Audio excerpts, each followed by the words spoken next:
Hear ye, hear ye. Order. Facility of Christ. Good morning.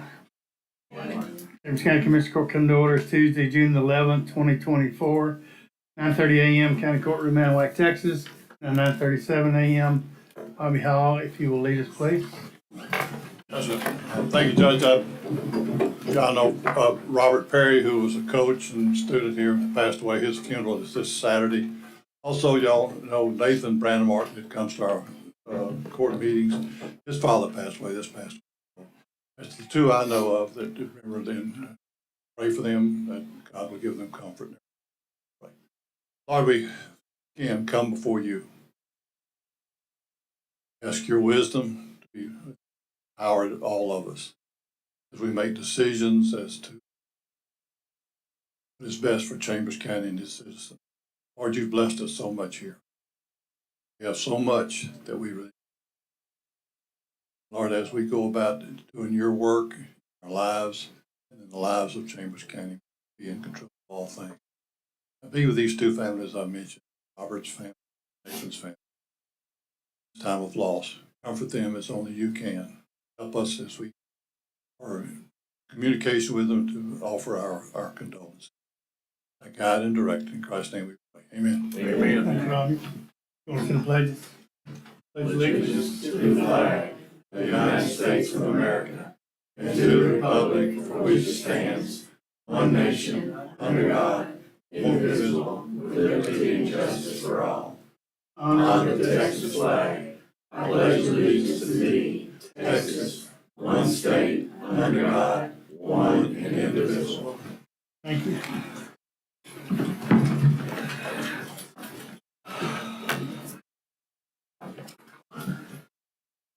All right, citizens' comments. Several today. Sue Hawthorne. 60. Maybe I don't want you to. Molly McGinty. Wait till we get that. Justin Woody. You gonna save his for the Carol Shaw. agenda? Go after. Are you waiting till agenda item? Comment and I have an agenda. So you want to do it together? 6.1. All right, Carlton Carrington. Nobody else wants to talk right now, Carlton, so you're up. Yeah, 3 minutes there. Morning, Carl. Good morning, y'all. Morning. My name's Carlton Carrington. I'm a lifelong resident of Chambers County, and I've been employed by Chambers County since October 2nd, 1998. I began my career in the correctional division before becoming a patrolman, a canine handler, a detective, and a supervisor. I'm a descendant of Sergeant Herman Rivers, the first African-American law enforcement officer in Chambers County. Herman Rivers was born in 1910 into a typical African-American family of that period in Double Bayou, a family of humble but proud farmers and ranchers and laborers. In the early 40s, Herman Rivers was hired by Sam Shear as a Negro deputy. He worked part-time and was assigned limited duties, partly due to the Jim Crow laws. When Sheriff Lewis Otter took office in 1947, he hired Herman Rivers as a full-time deputy.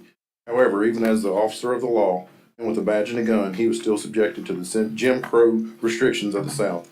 If a person of color was in an altercation with a white person, he was required to assist the white person, regardless of the facts and circumstances. Sergeant Rivers had no authority when it came to dealing with white people. He had to enter through the back door, drink from the colored fountain, ate outside or in the colored section. He mingled within the white communities, but mainly patrolled and answered calls for services in the black communities. In those days, there was only one deputy on. He arrested all kinds of criminals, including murderers, but he said the drunks were the hardest to deal with. I'm sure when he was on the receiving end of lots of insults and discriminatory remarks. But he was a successful lawman because he treated everyone as a human first. He was once quoted as saying, "It's a lot better to talk to a man than go for a gun." He attended many seminars and trainings to learn as much as he could about all aspects of law enforcement, and he got his law enforcement certificate at Lee College, but he said he learned the most from Sheriff Lewis Otter. As he progressed in his duties, his authority and ability to be a lawman for all did too. He continued his employment with Chambers County until 1977. This is according to one report. It was 1977, but I remember as a child, I was born in 79, and I remember him as a patrolman well after that, so I don't know why that particular report said 77. But anyway, His leadership and love for law enforcement inspired his nephew, my father, Calvin D. Carrington Sr., to join the law enforcement team about 1965. Daddy worked either as a jailer or a deputy and a reserve deputy up until 1992. My mother, Sissy Carrington, she followed those footsteps and she worked for the sheriff's office from 1984 to 2008. I started, like I said, in 1998. I'm going to start my 26th year in October. So we've been a member of the law enforcement community in this family for 3 generations and over 80 years. And I'm just respectfully asking that whenever it comes time to name the law enforcement section of the Justice Center, that it be named after Uncle Herman. Thank you, Carl.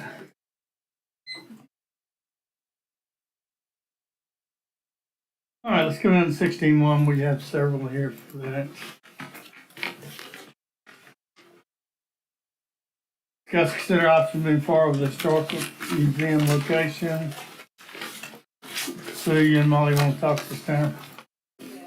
Come on. There you go. That'll work. Turn it on.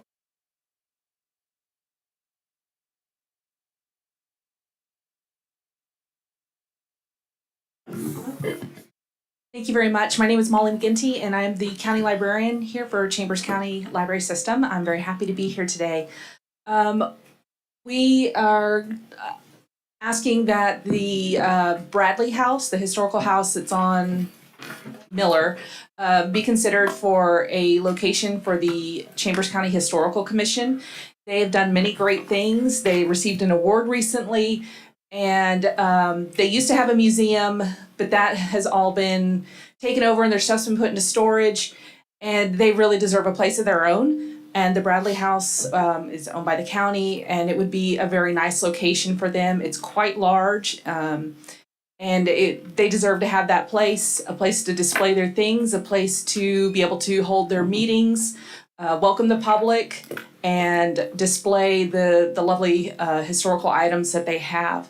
And so we're just requesting that this be considered for the Historical Society. Thank you, ma'am. Pass that to Sue. Okay, my name is Sue Hawthorne. I'm with the Progress and a community member, and I pretty much echo everything that Molly says. That home it's just such a historic home right there in the middle of town, and, I kind of hate to see it. I know the county owns it now, and it's, they're hard pressed to keep it maintained and mowed, and it would be wonderful to see it lived in and loved in again with the Historical Commission, and to have them finally have a home of their own would be just wonderful. And I think it'll be a great asset to our little city to have such a beautiful home, active and vibrant again, and able to serve the community. Thank you, ma'am. George, if you'll Yes. set the microphone back. Judge, last court, Ms. Cheryl Shaw, Ms. Sue Hawthorne approached me and we discussed this issue, but the consideration of making the Bradley House our Chambers County Historical Museum. Their stuff has been in storage for many years. I think it'd be a great idea. I talked with our council about the home. We could put a handicap accessible ramp where the front of it is a historical house, so use the bottom for the display and upstairs for storage. So I think it'd be a great idea. And it'd be my motion to move forward with making this our new historical museum. A motion. You have a second? Second. Motion by Commissioner Gore, second by Commissioner Hammond. Cheryl, you're up. I'm sorry. Cheryl, you want to come on?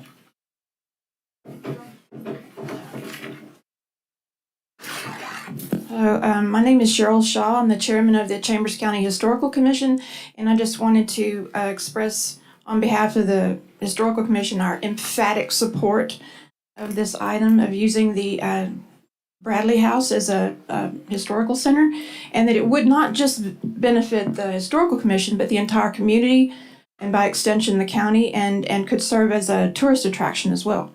So we vote yes. Thank you, ma'am. All right, I got a motion and a second. The motion was to explore the options for moving forward with the Historical Museum location. So, Questions? who maintains property? County. County gonna maintain it? The county owns it, so yeah, it was, yeah. Right. So we're just gonna do a annual lease for $1 a year. the $1 a year lease deal. Yeah. That's gonna be part of my motion. We're gonna, Actually, they're a quasi department of the county. Yeah, I don't know if they have to do anything. Okay. We didn't previously. It's just ours, we own it, we'll maintain it. the park's by there to mow it. We're gonna discuss that in a little bit. Do we know how old that building is? Bobby Hall. My great uncle. Bobby said,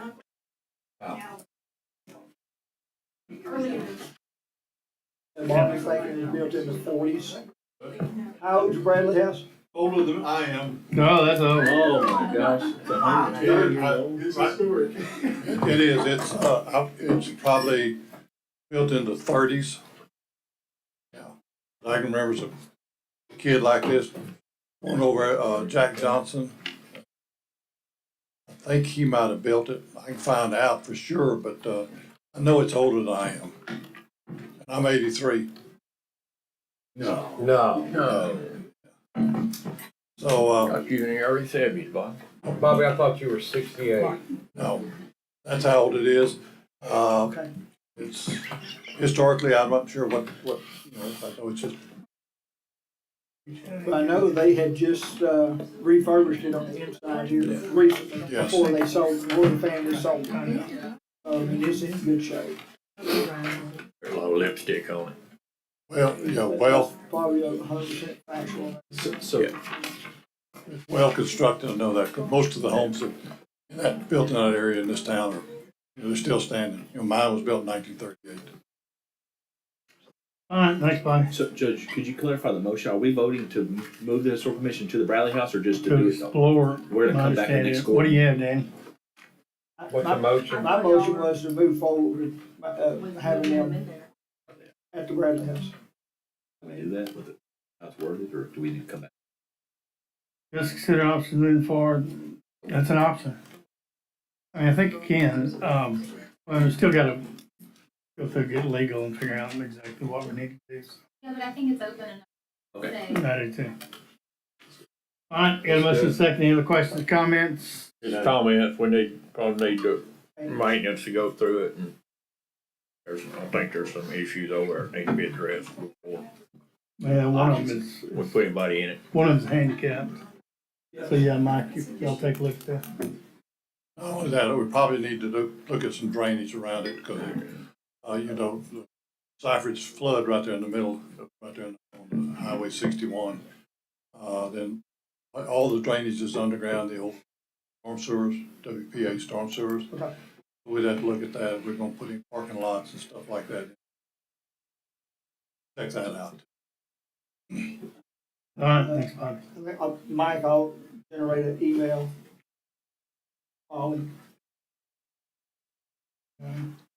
Request maintenance to do a thorough walkthrough and inspection of. Yeah, and Kate's already been through it. Let her look at it again. All right, got a motion second. Those in favor? Aye. Opposed? Motion carries. Go to 10.2. Discuss consider extending the disaster declaration of the commercial oyster industry. Ryan, you out there? Yes, sir. All right, we're on 10.2. Let's go ahead and let Justin speak. Sure. Morning, Justin. Good morning. My name is Justin Woody. I'm with Jerry's Seafood. We're the only oyster processor located in Chambers County and have been since 1970, family owned and operated. I want to thank the judge and Commissioner Gore for getting this to agenda item. Yesterday in Galveston County, they passed out almost an identical disaster declaration for oysters. So real quick, I wrote this, so I'm not up here rambling on. Oysters are very resilient. They're capable of surviving a wide range of temperatures and salinities. However, prolonged exposure to fresh water is detrimental to all age classes of oysters.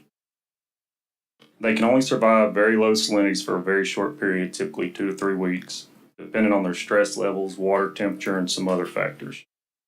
Currently, Galveston Bay has seen virtually no salinity for the past 7 weeks since April 28th, I believe, is when San Jacinto River and Trinity River started releasing water, and now we're getting water from Dallas that just keeps coming down.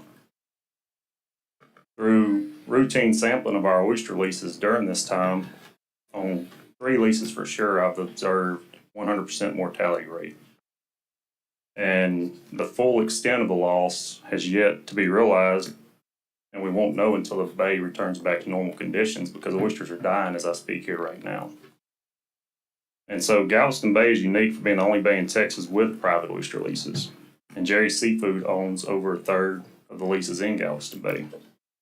And that's crucial for our business. Many people do not realize that oyster farmers, like any other farmer, plant, cultivate, grow, and harvest their crop. The difference is we cannot see what we're harvesting. We rely on feel, sonar, and routine dredge sampling. To an oysterman, a bamboo cane pole is as vital as a walking cane is to a blind man. We go out there and we feel the bottom and we can tell what's there. And unlike traditional farmers, oyster farmers do not receive any kind of government subsidies. We're not eligible for any crop insurance, and we do not have any form of assistance. Any losses incurred on our leases are borne solely on us. We hope this disaster declaration, along with the one passed yesterday in Galveston County, will highlight this crisis and help mitigate the burden on oyster farmers. It is important to understand that when an oyster reef experiences 100% mortality, it takes at least 18 months to 2 years for that reef to become productive and harvestable again. So therefore, this is not just a short-term disaster, but a long-term challenge requiring several years to recover. And with that being said, that's all I have today. I really thank you guys for considering this. And if any questions anybody may have, happy to answer. Thank you, Justin. All right, you guys have a good day. Yeah, all right. Need a motion? Morning. Yeah, we will be.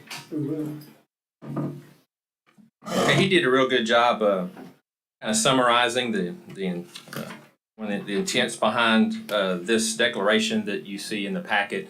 Judge Sylvia signed a proclamation on June 5th. According to state law, that lasts for 7 days. Today is the 7th day, and so that means it was perfect timing for the court to consider extending Judge Sylvia's declaration, which would remain in effect until the court decided to rescind it. And this was brought to our attention the week before last. Actually, we were at TDM. Yes. There, and then also Nikki Fitzgerald at AgriLife gave us some information that she was finding, which aligns with what Mr. Woody tells us about. So we'll read it. I don't think we need to read it, so Justin explained it very well. Second. Motion by Commissioner Tice, second by Commissioner Gore.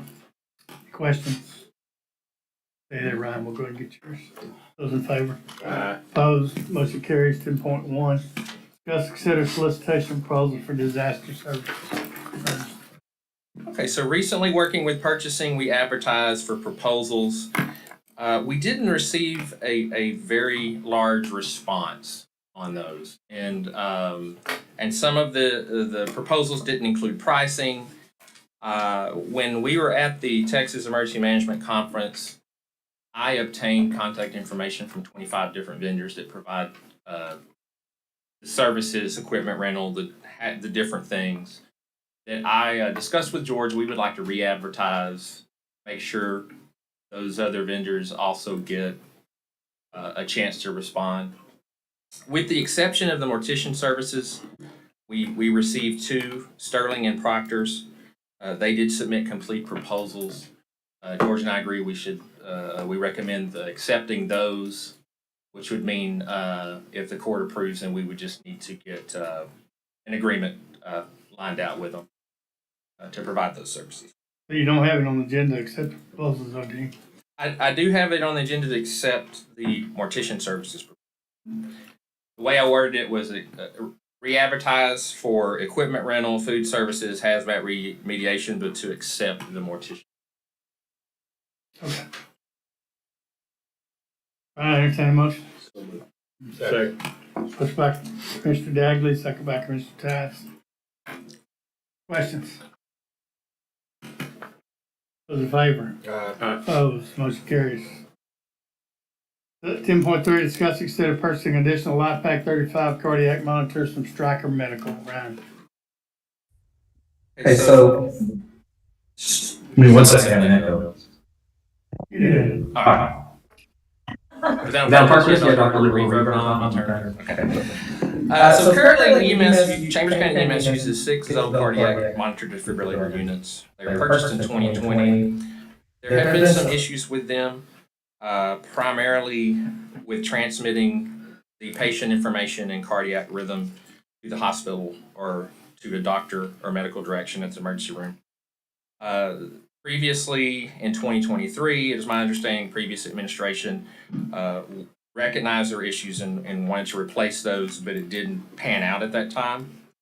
So just to give you an idea of where we currently have those monitors, there's 4 ambulances for normal day-to-day staffing, and then there's 1 each for a total of 2 in the supervisor vehicles. There are times when we have enough EMTs and paramedics in administration that we could literally pull a 5th unit if we needed to staff it, if we had that additional equipment to staff it. But we can't, currently, it just remains as a reserve unit where we'd have to pull equipment off and put it on that unit if there was an issue. So the proposal here, and the reason why this is coming up is that Stryker, which is the vendor for these products, they have a promotion whereby we can obtain the new LifePak 35 monitors for the cost of the previous LifePak 15 until October, and then that's gonna change, and the pricing is expected to increase. So the breakdown for those is I put in the packet there. In the perfect world, it'd be great if we could get 9 of them. But it is important that we outfit the ambulances and the supervisors the same so that they're not having to change electrodes between incompatible units when the ambulance shows up if the first supervisor's already there and so forth. So I do feel that LifePak is the best monitor available, and it would be used in providing the best care for our citizens by going with the LifePak. We do have Emma, the Stryker sales representative here. There's about 10 slides. She would like to show y'all this product if you're okay with that. Good morning. Hi, morning. Well, thank you so much for having me. I feel like this is just a tremendous privilege for me, and I've worked at Stryker for just a few years now, and it's been just a really great experience because I'm someone who I didn't have friends or family that were first responders or in EMS growing up, but really the last 2.5 years I've been with Stryker, I've been absolutely floored to really understand the absolute support and just in extreme importance that EMS is for our communities. And so the really awesome other privilege I've had the last couple years at Stryker is I was on the marketing side and helping with development, new products coming through the pipeline. And so I got to really see behind the scene of this new product that I'm going to talk with you about today. So LifePak 35 has been in development. State your name for the record. Oh, Emma Walcher. Sorry about that. I'm new here. So just to go through a couple of things with you guys again, to really just help everyone understand why this took so long to come to market and now why it's such an important piece of clinical advancement that Chambers County is going to potentially have access to. So just to back up a little bit, it looks like the slides got advanced through a touch. But really just to keep it simple for you guys, LifePak 35 is intuitive, it's clinically advanced, and it's proven. So when we talk about intuitive, really plainer said, it's easy to use.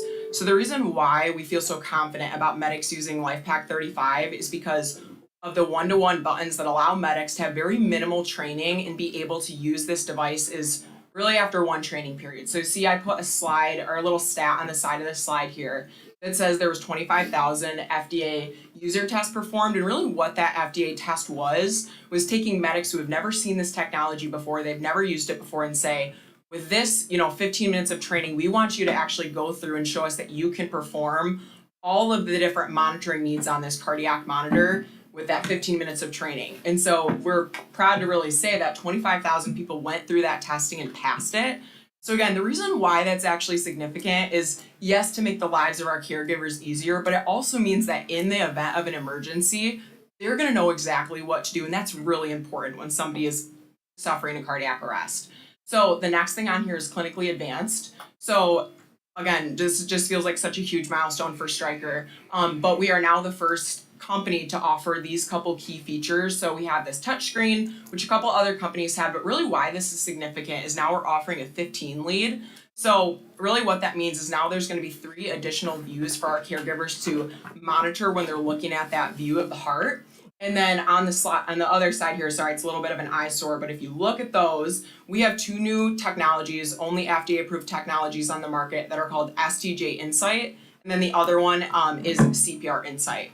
So basically in plain words, what those 2 together is the ability to reduce time of hands off the chest during that cardiac arrest.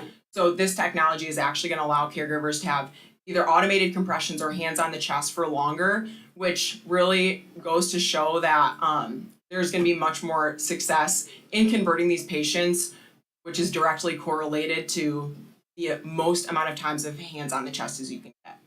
So again, a little bit more about CPR Insight right here. I won't go through all of this, but really plainly said, with this new technology of CPR Insight, we're saying that you are only going to have hands off the chest for 10 seconds, which again is related to those conversion rates. So then the last thing that I want to just anchor this all by talking about is just the fact that we are the only monitor on the market. We actually always have been, but we still are with this new technology. We're the only monitor on the market that can escalate energy up to 360 joules. And the reason why that's significant, and I'll go to another slide here just to show you guys this, there's a lot of research out there that says essentially there's 5 to 11% of the population that's difficult to defibrillate. And what this research goes to show is that 360 joules, so the escalating of energy, is what is actually going to convert those 5 to 11% of patients. And what's been really interesting for me to learn about that 5 to 11% is that there's no way to actually know who that 5 to 11% is. So you can't look at someone's demographics, where they live geographically, any of that, and say they might be in that population. It's not folks who are geriatric, it's not folks who are overweight, it doesn't matter how tall they are, how short they are. Again, any of those metrics, it's really this kind of undetermined 5 to 11%. The only thing that showed increased conversion in those 5 to 11% is increased energy up to 360 joules. So I know I'm throwing a lot at you guys, but again, really I just want to make sure you have the full story to understand why this new technology is so significant in keeping your community safe. And so again, that's why I think that 5 to 11% is so significant, is because you don't know who that's going to be in your community. But with this new technology, that 360 joules is going to assure that they have the best chance at converting. So the very last thing I just want to talk about, because this is all included in the plan that you guys have, and I have additional copies if you need them. But I also just want to talk a little bit about what Stryker offers in addition to just that cardiac monitor. There's 2 really significant things. So I'm not saying I'm super great, but I am also going to be available 24/7. I'm the local account manager that lives just about 30 minutes away from Chambers County, and I'm available 24 hours a day to help with and support these cardiac monitors when they're in use. So I'm not just, the sales rep that sells to them and then goes on to the next thing. I'm actually there every single day to ensure they're being trained properly, they're supported, and they can ask any questions that they need to ensure that these devices are in service 24/7. And then the last thing I want to talk about is this little thing that we have called ProCare. And what ProCare is that is our entire service element of these monitors. So I guess kind of a plain way to say is, what good are these monitors going to be if they don't work? And I'd like to tell you that they're always going to work, but we know in EMS we're rugged with our equipment. So if this equipment does break, we have full coverage ProCare is what it's called. So essentially what that is we have a 24 to 48 hour timer that says your local ProCare maintenance technician is going to come out and service your monitor to make sure that they're actually also in service all the time. So again, the reason why that's also significant to these monitors is we're the only company that offers that service element. So with other companies, if your cardiac monitor goes out of service, you actually have to put it in a box and ship it off to a warehouse in a different state. But the awesome thing about ProCare and about Stryker in general and the team that I'm on is with every monitor that is sold, you get me as a training liaison and again, a 24/7 resource, and then you also get that ProCare technician. And every account, so Chambers County gets one of each. That's their, again, 24/7. ProCare has a promise that says they'll be out to fix your equipment within 24 to 48 hours. So I know I've thrown a lot at you guys. You can probably tell I'm very excited about this new technology that's been in development over the next decade, over the last decade. But yeah, I think that's pretty much all I have to say. Unless there's any questions. Question? What's the lifespan of these units? They're 8 years. How extensive is the training?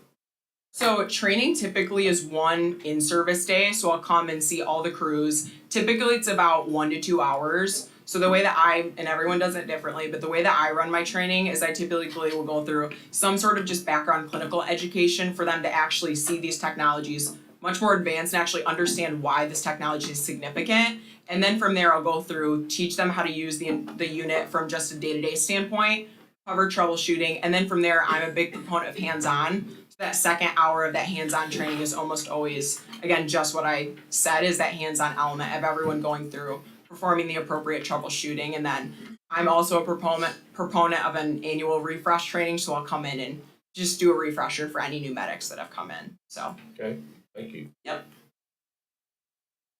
Any other questions? Well, it looks like the ProCure deal lasts for 7 years. Yep. So 1 year is covered on warranty. So that's the nice thing too. That's a little bit unique about this proposal we have for you today. Is we've got all of the service is just that one-time cost there instead of doing an annual renewal. So we're saving you a bit of money by really just looping that on the front end to make sure you're not having to pay additional money to support these monitors year over year. Was it 1 plus 7 or 7? So it's 8 total, but what you're paying for is 7 years.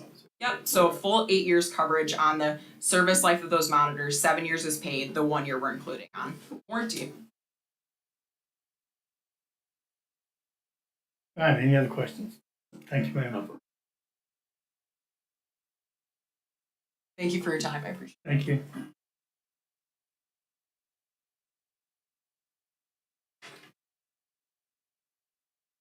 So if we buy all 9 units, how much of the 3 units gonna get used in reality? That's not in service, per se. You mean the units that would be in my vehicle and Danny's vehicle and Yeah, so you Lieutenant's vehicle? I'm pretty sure that they'll get used a lot. I know I respond to a lot of calls, and right now, if we don't have any ambulance on the street, I'm responding to calls without a cardiac monitor. So I know it'll be helpful for me and Ryan to both have. And if we have to put another truck up, then we take that monitor off our vehicle and put it. As an example, was this Saturday night? Sunday. Sunday night. Sunday or Saturday. Over the weekend. All the ambulances were tied up. They were tied up in Winnie, Mont Bellevue. All the county ambulances were tied up. And he sends a group page out to myself and the other EMTs that work in admin that don't normally staff a truck. And so we got our radios, put our clothes on, and we were ready to respond to any emergencies that happened in the county in that period until ambulance started coming back in. So we have started doing that. That's a relatively new thing where I'm like, hey, if everybody's busy, we group page admin staff and we will staff a unit, first responder, or whatever. So we would have those available to provide that care until an ambulance got there.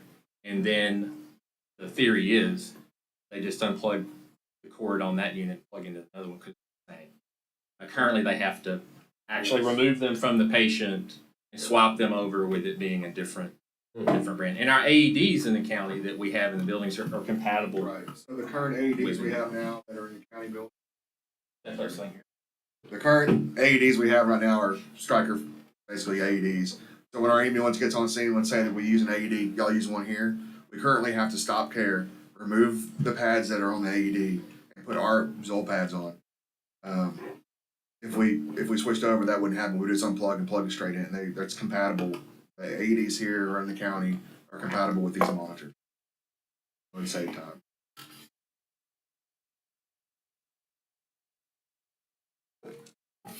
Our motion, Judge, is go ahead and go forward with purchasing the 9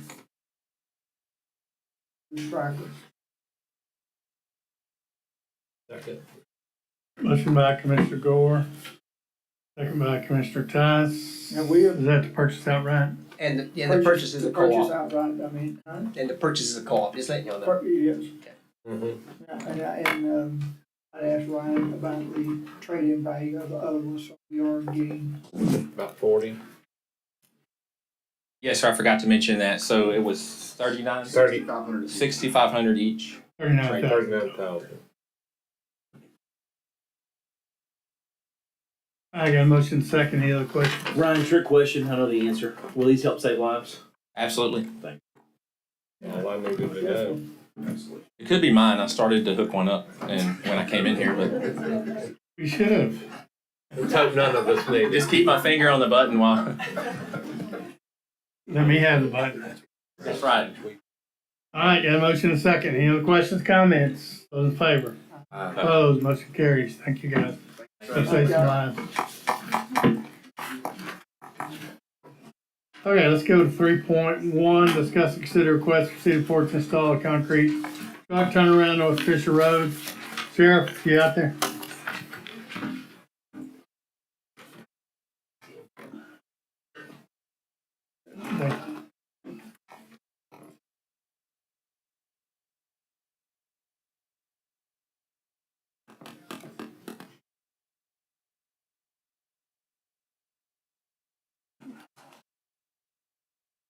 Yes.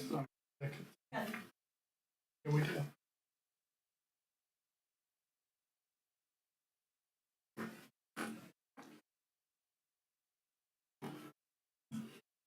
Well, 3.1, Sheriff, report. Sorry, I was preparing some stuff on the other one. Obviously, if you probably recall that we spoke 2 weeks ago, I believe. If it was 2 weeks ago, it was 4 weeks ago, in regards to the necessity and the need for the turnaround on Fisher Road. By the time the deputies or the truck driver are having their conversation, it's too late to turn anybody around on the load zone road because there's no ability to turn a truck around. If they're on 3180 or 2354, they have the ability to just continue on straight and go on down until they come back around to 1406. Excuse me, 1405. Got too many 14s. But if you're already on Fisher Road and you're a truck driver and you don't know where you're at, you don't know where you're going, and all you're doing is following your GPS or your cell phone, that it puts them, and unless they're using one of the more sophisticated systems, it doesn't identify load zone roads, and it puts the driver on the county's load zone road with no ability to turn around. So, I personally have asked TGS or the district if they would consider trying to put a turnaround in, and I think that's what they're approaching y'all about, is trying to do a turnaround. It's the only way I know to prevent the trucks off of the load zone section. Thanks, Sheriff. Commissioner. Yeah, I'll just to piggyback on what the sheriff said, this is for eastbound traffic coming from 99. And so as the trucks are approaching, just to give you a visual, the trucks get off 99, they're going eastbound. If they miss a turn or they just don't know where they're going, they get to a blinking light at the very end of our concrete paving, and it's blinking and says you can't come here. Well, they have two choices. They keep going straight, or they do a U-turn in the middle of a road. The sheriff does not want them doing a U-turn in the middle of a road. And so the only option is for them to continue straight on the load zone road. And what we found is our deputies will pull them over, and the sheriff can correct me if I'm wrong, and the truck driver will say, look, I was going to turn around, but I don't know you're going to turn around. And I get it, and I understand it. And so this is going to correct that excuse and create a way for them to turn and go down and do a U-turn or get a ticket. So it's going to eliminate that argument in a courtroom and just help us enforce this a little bit better. And I think this will be paid for by Cedarport, and we've talked to Cedarport. They've agreed to install this turnaround. It's going to be a large cul-de-sac turnaround, large enough for the U-turn. It also serves as a great place to get a deputy off the road to also weigh or inspect a truck in the event of a traffic stop. So this is going to serve a lot of areas. Instead of doing it on the shoulder, they can pull these trucks over into a cul-de-sac or onto this area, use it. So it's going to be a great use. The only thing I would ask is that we try to put some signage, so when they get to that turnaround, they know that there is a turnaround, and it's their last opportunity before they hit the load zone road. Somehow, some signage. Absolutely. And I believe in the packet, there's a drawing. On the drawing, it has, John sent it to me to review, and it has an arrow, sheriff that says truck turnaround has an arrow, and we're going to have plenty of that. John, anything? So moved. Back to Mr. Dagley, second back to Mr. Tice. Any other questions or comments? In favor? Opposed? Motion carries. 3.2, discuss consider allowing Cedarport Navigation Improvement District to exceed the original memorandum of understanding the Greenbelt berm north of Fisher Road, 12354 from 4 foot to 12 foot. Commissioner.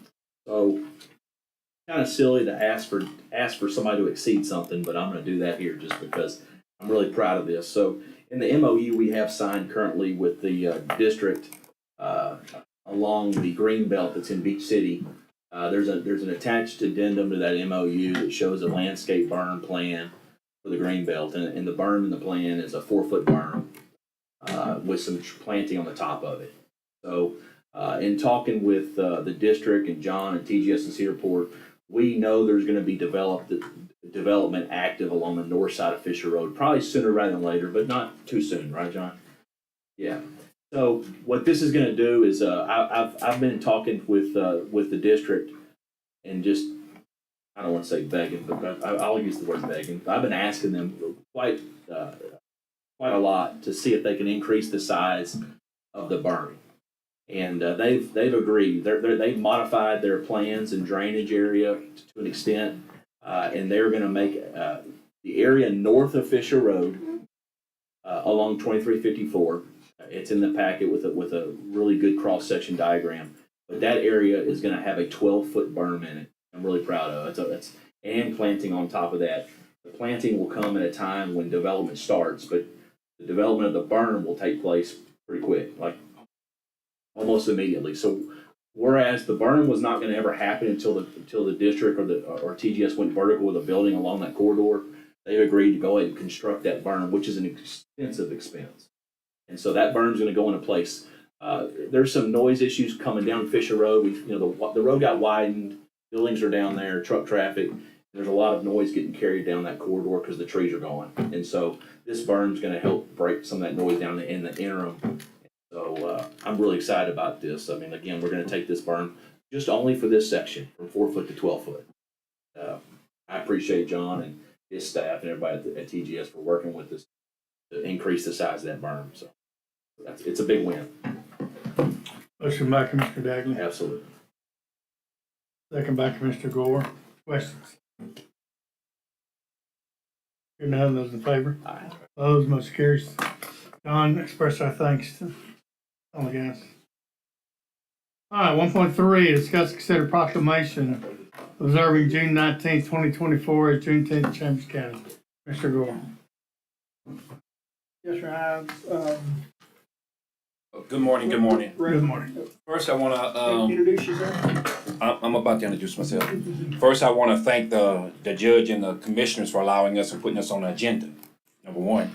Number two, my name is Pastor Williams, Pastor Gerald Williams. The pastor over here at the jail. I go over and I minister on Sunday mornings to the inmates over here. And on Wednesdays, I teach Bible study over here to the inmates. And I'm also the president of the... Thank you for doing that. Yes, yes. I'm also the president of the Chambers County Juneteenth organization. And I'm standing here on this morning actually for the organization or the event or the Juneteenth day to be recognized here in Chambers County. And we're more about education. While listening to Mr. Carrington and also Ms. Shaw discussing history, historical, and with Mr. Carrington talking about Mr. Rivers, I remember him like it was yesterday, Mr. Rivers. And African Americans here in Chambers County, I feel that the things that they did needs to be recognized and needs to be kept alive because contrary to popular belief, a lot of the history of African Americans are really being expelled from books and things of that nature. And as the president of the Juneteenth organization, what I want to do and what I want the organization to do is to keep the history alive. And not only that, to educate the young, not only African Americans, but the young children that history is important. And not only is history important, them knowing that they have the opportunities that we didn't have then, we have opportunities now. Thank God. And again, my main reason for being here is to ask the commissioners and ask the court to just proclaim June 19th, 2024, a Chambers County holiday, something of that nature. And usually we do it in an inside setting, but this is the first year that we're actually going to do it like a festival. We're going to hold the event over at the Carver Park here across town, right across town. And we have events for the children. We have educational information. We have one of the sheriffs that's supposed to be coming and speaking to the community, trying to bridge the gap so that the communities, even in Hancomer, Chambers County in general, and preferably African Americans, so that the sheriffs and some of the officers can come in the community and start interacting with the citizens of the community, so that whenever an individual may see a police car, they don't howtail and start running. Just being honest. So that actually they know that officer and they can actually communicate with that officer. And also that's what the Juneteenth committee want to kind of push. So all in all, everything I said, what I really, really want this committee, the Juneteenth committee, to do is really educate the community on the history and the struggles that African Americans had to go through in order to get to where we are now. And don't get me wrong, it's not a black or white thing. I'm not biased, but being who I am, I just think that it's important that our youngsters understand the history and understand what Juneteenth really, really means. And every single year, if I have to come up here every single year and just ask, just to proclaim it, that's what I'll do every single year, and that's what I'm here for. Short and simple. Did you want to read the proclamation? Yes, sir. On the proclamation, the Emancipation Proclamation, the End of Slavery Decree, was issued in 1862 by President Abraham Lincoln. Slaves could no longer be held in bondage and treated as collateral in inferior humans. It took 3 years for slaves in Texas to receive the news. Union soldiers arrived in Galveston, Texas on June 19, 1865 and announced that slavery had been abolished and African Americans living in Texas were free. Juneteenth, short for June 19th, marked the end of slavery in the United States and is considered the longest running African American holiday. African Americans and Americans celebrate Juneteenth in the 21st century for history, culture, and progress. Juneteenth has become a symbolic date representing African American freedom.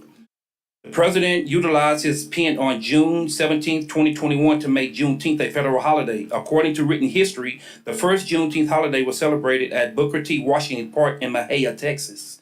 The 2024 Juneteenth celebration and holiday will be held and celebrated at George Washington Carver Park in Anahuac, Texas. Whereas our nation was conceived to July 4th, 1776 with the Declaration of Independence. The classic statement being, we hold these truths to be self-evident and that all men are created equal, that they are endowed by their creator with certain unalienable rights, that among them are life, liberty, and the pursuit of happiness. And whereas it is announced by Major General Granger on June 19, 1865, to those still enslaved in Texas, the people are informed that in accordance with a proclamation from the Executive of the United States, all slaves are free, and whereas slavery in America was formally abolished with the 13th Amendment, which ratified on December 6, 1865. And whereas the red, white, and blue represents the American flag, a reminder that slaves and their descendants were and are Americans. And whereas July 4th is America's celebration, and we also want to recognize June the 19th. So moved, Judge. Second. Motion by Commissioner Gore, second by Commissioner Tice. Questions? Thanks for coming today. Yes, sir. If you, fill out a citizen comment form, it's right there on the podium. Okay. You just hand it back here to my office. Okay, thank you, Good sir. luck with your celebration. Yes, sir, thank you. Those in favor? Aye. Opposed, motion carries.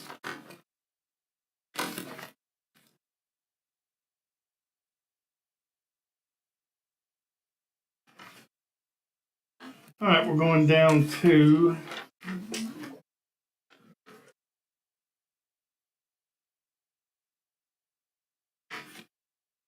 this last court, I didn't skip around at all, so I'm making up for it. You make it up for it. What do you got on 6-1? Mayor's here. Good morning, Mayor. Councilman. Yeah, I want to go to 6-1. I don't mind. 6.1, discuss, consider approving the purchase of the playground from Cunningham Recreation Beach City Park, amount of $110,983.30. John. Yeah, Judge. Just take a pen. Let me just get another pen. I got it, I'll just substitute here.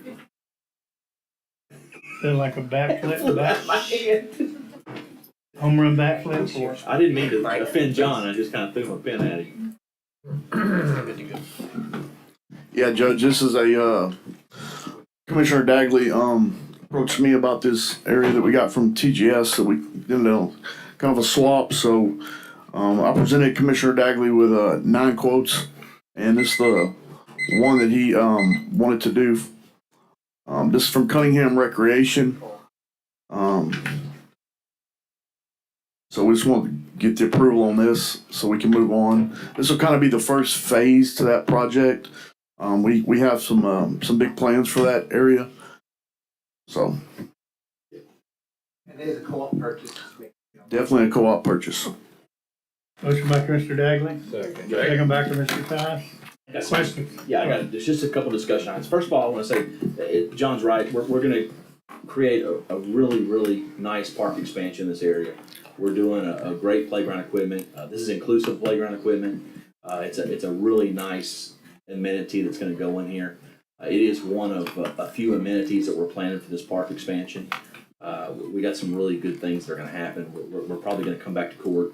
We have monies left over for this to also do a pavilion next to this, other things. But what I also want to discuss is while we're in discussion mode is Mayor Ken Panton and Alderwoman Colquitt are here.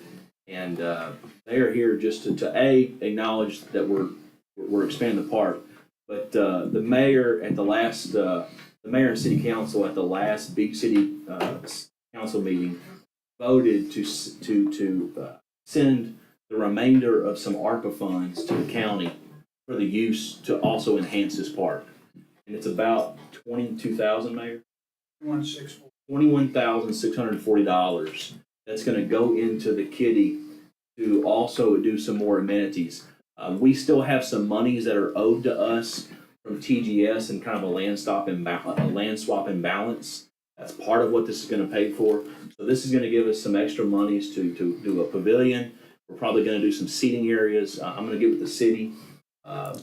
One of the things that the city's asked me at their council meeting is that when we do take this money, that we somehow recognize the city was part of this project. And I I spoke on behalf of court at that point and said we would make sure we did something for the city. And I wanted to just let the mayor and Alderman Colquitt know that I can't thank them enough for being a good partner to the city. I mean, on a couple times with the Barrel Ranch Detention Pond renovation, we've helped fund that, and now y'all again partnering with us. Thank the city for always stepping up and just willing to be a participant at whatever level you always choose. We really appreciate the fact that y'all step up to make that little city better. Thank y'all for that. Makes it easier to get something done when you got a partner. We appreciate the county. They do. Doing this is going to be really great benefit. Parents, and I love it. And that's not overlooked. Also, hope future for my intention, money, we can partner. Sure, we're not done. Great. I hope not. Thank you, Mayor. All right, I got a motion and a second. Any other questions, comments? Those in favor? Aye. Opposed? Motion carries. Thank you, Mayor. Thanks, sir. You want the check? Sure, bring it up. Go get it, Dad. Go get it. I'll run over there and get it. Do we want the check? That's a stupid question. What? You want my picture? Yeah. Nikki, What'd you do? Nikki wants that check. Let's do it. Bring it on up. There. Councilwoman. I'll get my pen. Purple looks a little better on me.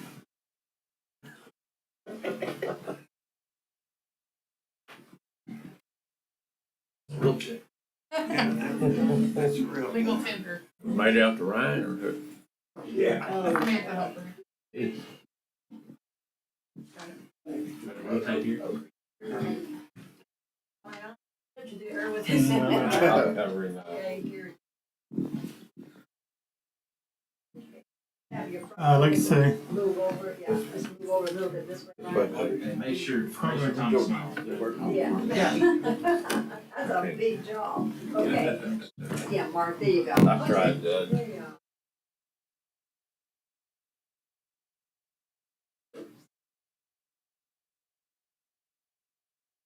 they say, Mayor.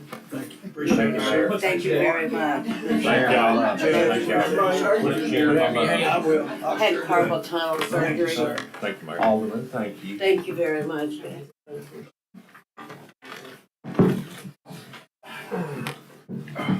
Nathan, sorry about your dad. We had a little prayer for him this morning. Sorry, Judge. No, you're good. Bad.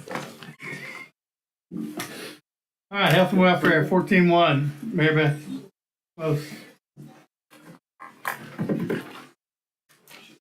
There. Went to the restroom. Sorry, I probably shouldn't have said that. I should have said, stepped away. Is the sheriff out there? I'm nothing if not honest. And correct.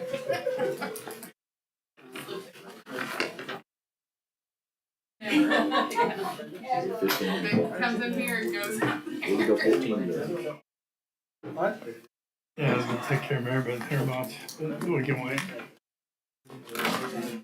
All right, four, Here she is. she's there? Okay. Should take 14 too, exactly. 14.1, discuss and consider allocating funding for technical consulting services for jail medical division, Chambers County Sheriff's Office. Mary Beth, good morning. Good morning. Caitlin's bringing my papers. So I have two requests. The first one is for consulting for jail medical. The reasoning and is listed on my court request due to increasing number of inmates, their higher acuity level, longer length of stay, more chronic conditions, mental health care. We are trying to anticipate current and future needs for the jail medical and trying to stay on top of those things. And we're aware that with growth brings updated policy, procedure, law, medical needs in the jail. And we feel like with the electronic medical record moving forward, that has to be done. And I know that the jail itself is also going through some consulting for evaluation for current and future needs, and we really need to do the same thing. So that is my request for protection of staff, not only just the medical staff, the nurses, the providers, but also the inmates and the jailers. Just asking for approval to move forward with getting cost estimates. Yeah. Entertained motion. Second. Moved by Commissioner Dagley, second by Commissioner Gore. Questions? Those in favor? Hold on. I'm sorry, go ahead. Well, I just wonder about this one in here.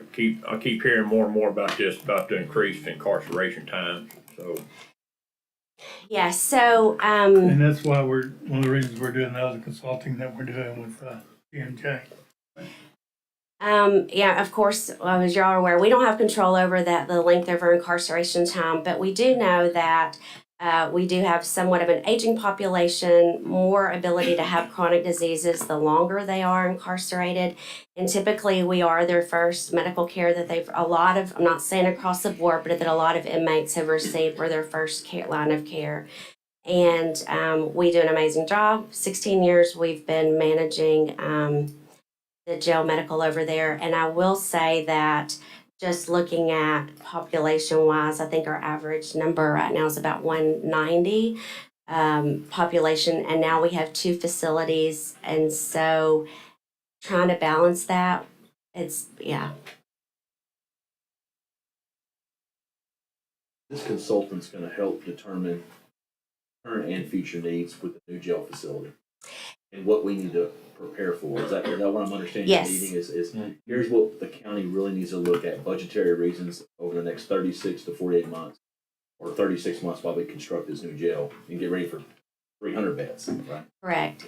So that's I'm glad you brought that up. So yes, many facets to this. Number one, current and future needs, budgeting process for staffing, for medical supplies, equipment, and just in general policy procedure, what it should look like, recommendation for 24-hour care, not 24-hour care, and but mostly, with pharmacy, updated laws, things like that. So yes, we are in much need of that. It's much different when I started 16 years ago and there was no nurse there, and we were way out of where we needed to be, and we've really come a long way. And I do. So Linda and Caitlin are both here, and if y'all have any questions of them, because I don't see inmates anymore, they do, but they can tell you that we're the first one a lot of times in the healthcare that they see. At one point, we had a contract with the hospital there, we were doing our jail medical years So- ago. So we did. So it was about when I started here. It was about, I think the county was paying $2,500 a month to the local healthcare providers, just whether they saw patients or not. And then outside of that, and I do know that I know the sheriff doesn't want to contract jail medical. We would prefer to continue doing the jail medical, but it's about, for our county size, for the 200 beds, it's about $1.5 million just to contract out jail medical. And that's not for outside costs. That's literally to do just managing, seeing the patients, nursing staff, and doing the day-to-day policy procedures. So I feel like the county's getting a good, and we have to anticipate the needs. And what we're really trying to do is just liability and protection of the staff and the inmates, and continue quality health care. All right, I got a motion second. Anything else? Sheriff got anything to add to that? Yeah, Sheriff, you got anything on this? Well, here's what I'll add. Everything that Mary Beth has said is absolutely correct. The problem that I think when Mr. Dagley says, so we can figure out what we need to prepare for, well, you probably should go ahead and start breaking ground on the 2 new pods that you have designed into the current new facility, because at this rate, so we're at approximately 193 daily population, sitting on 195 right now. If you look at the 10-year trend, in 10 more years, you're going to be sitting on a 300-bed population, and that's if the county's growth rate grows the same. And we all know the county's growth rate is not going to grow the same as it has the last 10 years. So, obviously, those are decisions that commissioners' courts are going to have to make. But I just can tell you right now, the jail population, our average daily population, and I think it's important for y'all to realize that this is a felony issue. This is not county court at law. It's not county court. It's not JP's. This is these are all pretrial felons. The majority of them are all pretrial felons, and the average daily population for a pretrial felon before he ever sees the courtroom is 207 days. So that's how long they're sitting on us. That seems to be the trend that we're looking at right now. So it's somehow we've got to just figure out how to move them from the county jail is not intended to be the prison. And that's appears to be what's happening right now. And hopefully the GMJ study we're doing will help us Correct. pinpoint. Correct. So Where we have they're I think y'all gave them 6 months to have that study turned into Commissioner's Court, and I know that they are putting things together, putting that, and some of these numbers I know are what they're going to be looking at. Number of people that just they need to be moved. They need to be part of the issue that we see, and as a sheriff, I will tell you that I was pro giving probation. So after COVID, we gave a lot of people probation, give them that opportunity to get out of jail, be a good citizen, and then they failed to do that. They failed to meet the terms of probation. They got put back in. Gave them a little bit of a shock probation. We kept them in the jail for a little while. We put them back on probation again and put them back out. They have failed again, and now they're back in the jail. And now we should be moving them to the prison system because we've given them, I mean, the county's given them their opportunity. We need to be moving them to the prison system. And that seems to be where we're struggling right now is getting them moved to prison. So, Do we have a percentage that we know that's past the 6 month mark or the 200-day mark? I can get you those numbers. We have it. I don't have that number for you right now, but I can get it for you. So that's kind of it in a nutshell of what. And so ultimately, what Mary Beth is discussing is we're having chronic illness. We're treating them like we're in a hospital, or we're treating them like we're a prison. We're holding these people that are aging and they're getting sick, and the jail population is not a place where is the most cleanly scenario, and it's very easy to pass communicable diseases, and there's all kinds of things, and that's what she's trying to tackle. She's trying to figure out how the medical staff can treat these people efficiently and properly and avoid the lawsuits that ultimately come out of the jail. As you all know, it's the number one place we get sued. Mental health hospital. Mental health hospital. Yeah. So, thank you all. Sheriff. Thanks, Sheriff. Thanks, Sheriff. All right, I got a motion and second. Any other questions? Those in favor? Opposed? Motion carries. 14-2. Just consider additional nursing staff. Modification of existing positions for the jail medical division of the Chambers County Sheriff's Office. Mary Beth. Morning again. So for 2025 budget, which I know we've not gone through budgeting process yet, I did ask for additional staff for the 2025 budget, but looking at it, it's difficult to anticipate always the staff we're going to need that far in advance. We have funding for 2 contract nurses currently. We don't have a stable contract nurse environment right now, so we basically have 2 full-time nurses that are working 5 days a week, but also they're filling in on the weekends, because what we found is that the more coverage in the jail medical office that we have 7 days a week, the less likely they are to send them to the emergency room or for hospitalization. There's that barrier, there's that stopgap for the nursing office for an evaluation. So when for about a year we had 7 day a week coverage and even about 3 night a week evening coverage, we saw that reduction in ER trips and those that burden of a jailer taking those inmates if it was just a question on if something was an emergency or not. We don't have that right currently, and so what I am asking for is to be able to fund additional contract nursing staff. And the reason why I say contract nursing staff is because really a full-time position, a night nurse would be 2 night nurses would be ideal. They could work on the weekends and during the week at night. But I just don't have a day position available to have a full-time person. So basically what we call the medical world PRN is what we would consider contract for the county. And they could work 2 12-hour shifts, 2 10-hour shifts on Saturday and Sunday. And what that does is it reduces the burden on the jailers, the jail itself, as well as reduces the burden when Monday morning comes around and there's 25 to 30 people that are new bookends. And every one of these people also, requires TB skin tests, an initial evaluation. We have over 60 people currently who are receiving MHMR services. Over 80 of inmates are on routine medication therapy, and now we have both facilities. You're doing all your paperwork on this, Mary? Sorry? who's doing all the paperwork?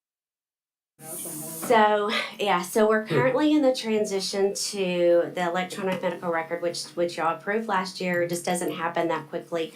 There's a lot of data that has to be pulled from the sheriff's office, a lot of integration. But currently what happens is that our jail nurses, they spend a majority of their time, or I would say a good bit of their time, on their phones, verifying medications, getting medical records on the inmates who are coming in, whether they're there for 1 day, 10 days. You know, we have to, that's just something for continuity of care. If they come in on medications, we have to verify that. So they're spending, I've got licensed nurses spending a good majority of their time on the phones, records, refills, scheduling appointments with MHMR. And so in addition to the contract nurses, the request has been, is for a medical assistant or something comparable who has the medical knowledge but can do those clerical type things. Years ago, we had a jailer who I think was assigned to the medical office who acted in that capacity, but over time, as they became short with jail staff, it's just attrition and time has just happened. So I currently have an RN position, and over the past month, I've had about 3 nurses actually reach out to me, which has been great. And the RN position, what I'd like to do is have them work at the jail Mondays and Fridays, policy, procedure, assessments, kind of directing in that aspect. And then the same thing just clinically through all the health services divisions. So, and I have a qualified applicant for that. There's just not enough room for 3 nurses during the day, currently in the future yet, to operate clinically, but what I would consider a medical assistant or a clerical, like we have at the Health and Wellness Center. Now, they also have the ability to draw blood and give lab, but their main would be that clerical aspect. So as far as money-wise is concerned, Aaron or Brooke, they may be able to help me. There is monies budgeted for contract medical, contract nursing, and you may be able to give a better idea. I've requested additional $30,000, but that money may currently be in there. Okay. In there. Those 2 the line that they're budgeted at the account pays for other things. I can verify with Aaron, but I know those 2 contract nurses that you do have currently are budgeted out of that current. Okay, I think that the total amount for contract nursing decreased in the year 2024 from 2023, the numbers. So that's that. So basically, we can verify that with the additional amount needed for contract nursing. And then a medical assistant, this is what they're currently paid. In my office, 15-6, 15-13 is the group and step. And they would probably, depending on the category, do the same thing with getting their jailer's license, and then they would get the stipend. And that amount's listed there, total with the stipend is $65,000. And then no change in the RN, that's already budgeted. That's already in the current budget. Other questions? The approach to this here is because it's something that was unforeseen. Correct. We did not see that we will have this big increase in the staying as the additional paperwork and all that stuff. That's what you. Correct. We've been creeping this way, which is why we've asked for additional contract nursing staff in the past. But it's because we don't have the current contract nurses, and we know we need to seek more. But you're correct. We can never fully anticipate the level of health care that's going to be needed. I think a month ago we had someone who had heart attack, had stents placed. We can never fully anticipate that. And then as far as cost as medical care, that's just always going to fluctuate as well. But the time that they're in there, like I said, whether they're in there for 1 day or an entire year, the requirements to assess them, TB skin test, medications, evaluation, MHMR, it's the same for everybody. And there's the captain can probably tell you, I think there's 5 to 10 daily, maybe more than that. Yeah. Okay, yeah, so. In the new women's. Underestimate, yes. And the nurses go there and see patients, and we take care of them just like we do the main facility. But we want to continue to stay ahead of the 8 ball as far as when the new Justice Center is being built. we have to, to protect not only the inmates, the healthcare continuity care, but our licensed staff.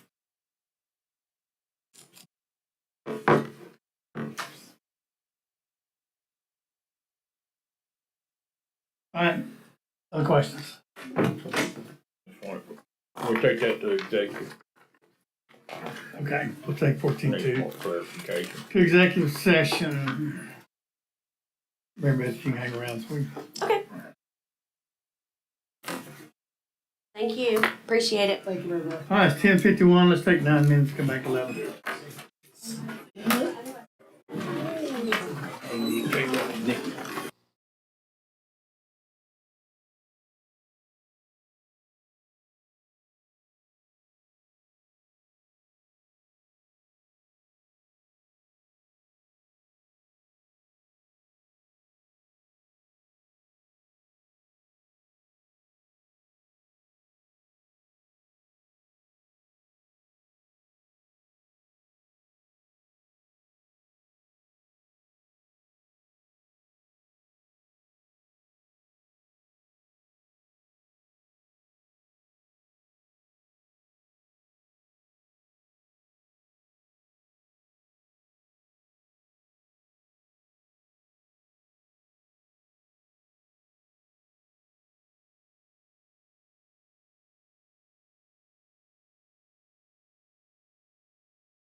It's the first time. Hi, court come to order, 11:06 a.m. We're going to engineering, project management, 4.1. Discuss and consider East Bay Trade Center Greenbelt plan located off Kilgore Parkway and Needle Point Road.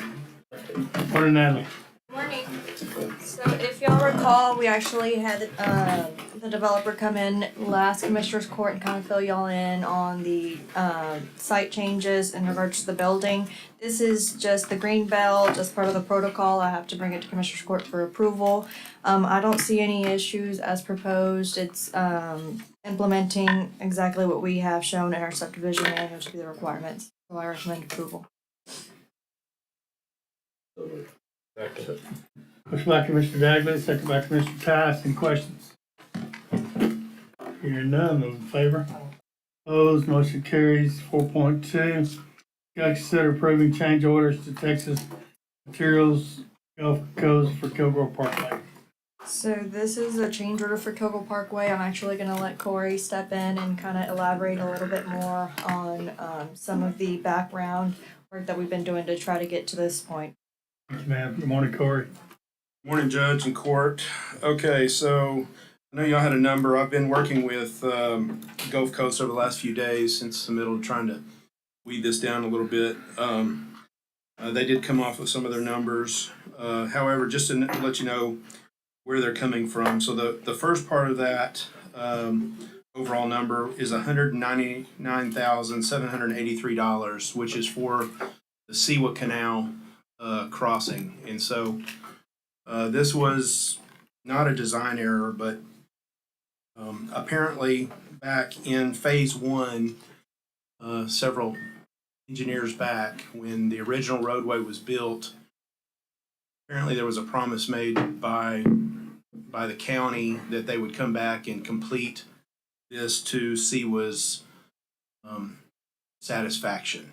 And when we started designing the next segment, Chambers Parkway up there, and started asking about a permit, they're like, well, we're not giving you any permits until you complete what you said you'd do before. So he was like, well, what did we say we'd do before?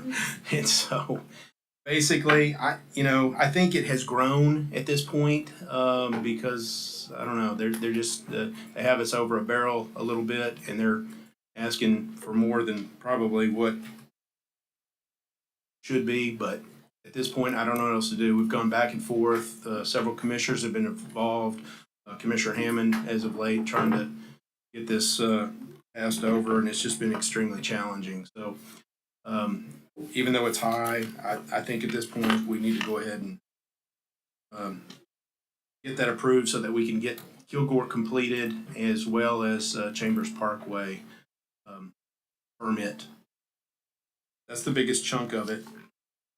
Then we also have $14,400, which is sidewalk associated with the crossing near Southwind. So we do have a great agreement with Southwind's development out there, of which they have agreed to do some beautification out there.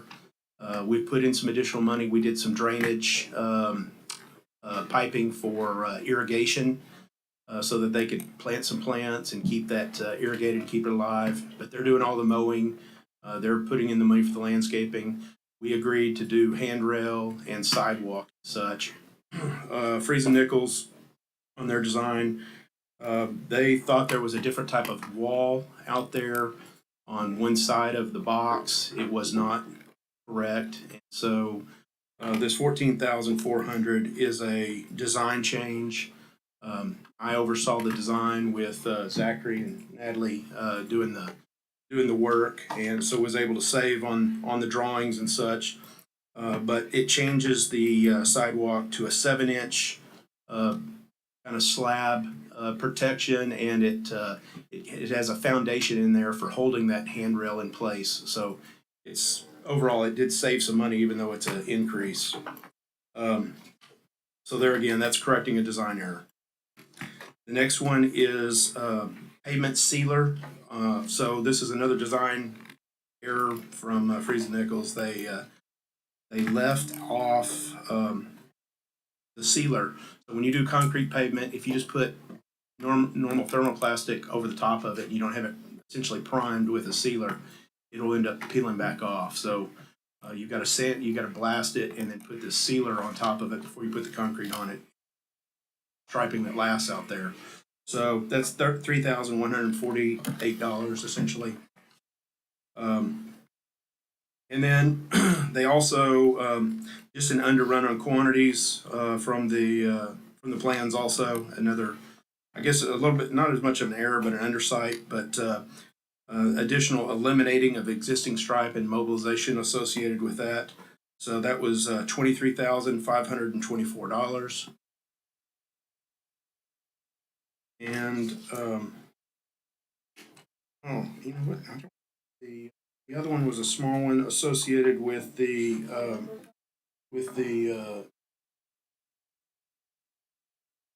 work that we did in December for the lighting. Yeah, emergency lighting. The emergency lighting, and that's a small one of $10,000 essentially. So I mean that came in under what they quoted us in December when we had them go out there and get that for the citizens. That's good. The only one of this that I would not really recommend, which is $14,840 at this point, is a temporary low profile traffic barrier that they installed when they came back out in October. They kind of changed. They wanted to do some work associated with that helped them in their phasing and what they were doing. There was some benefit to the county, but mostly it's benefit to the contractor. So, you know, I would wait on this and on that portion of it.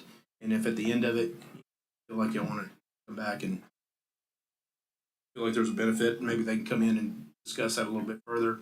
But at this point, I have a hard time recommending. But the total of what we're recommending here, does that have the?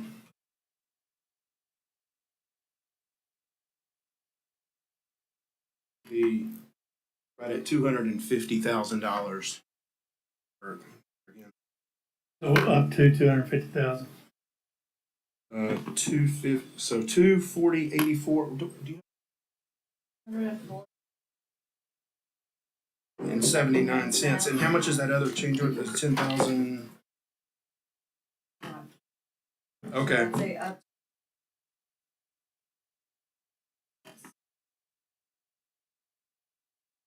That includes the lights and excludes the one you're not recommending. It does.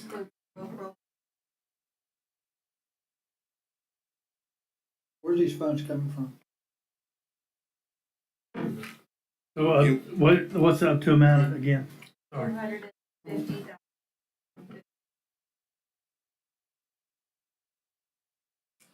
All right, I entertain a motion. So moved, Judge. Back to Mr. Dagley, second back to Mr. Ty's questions.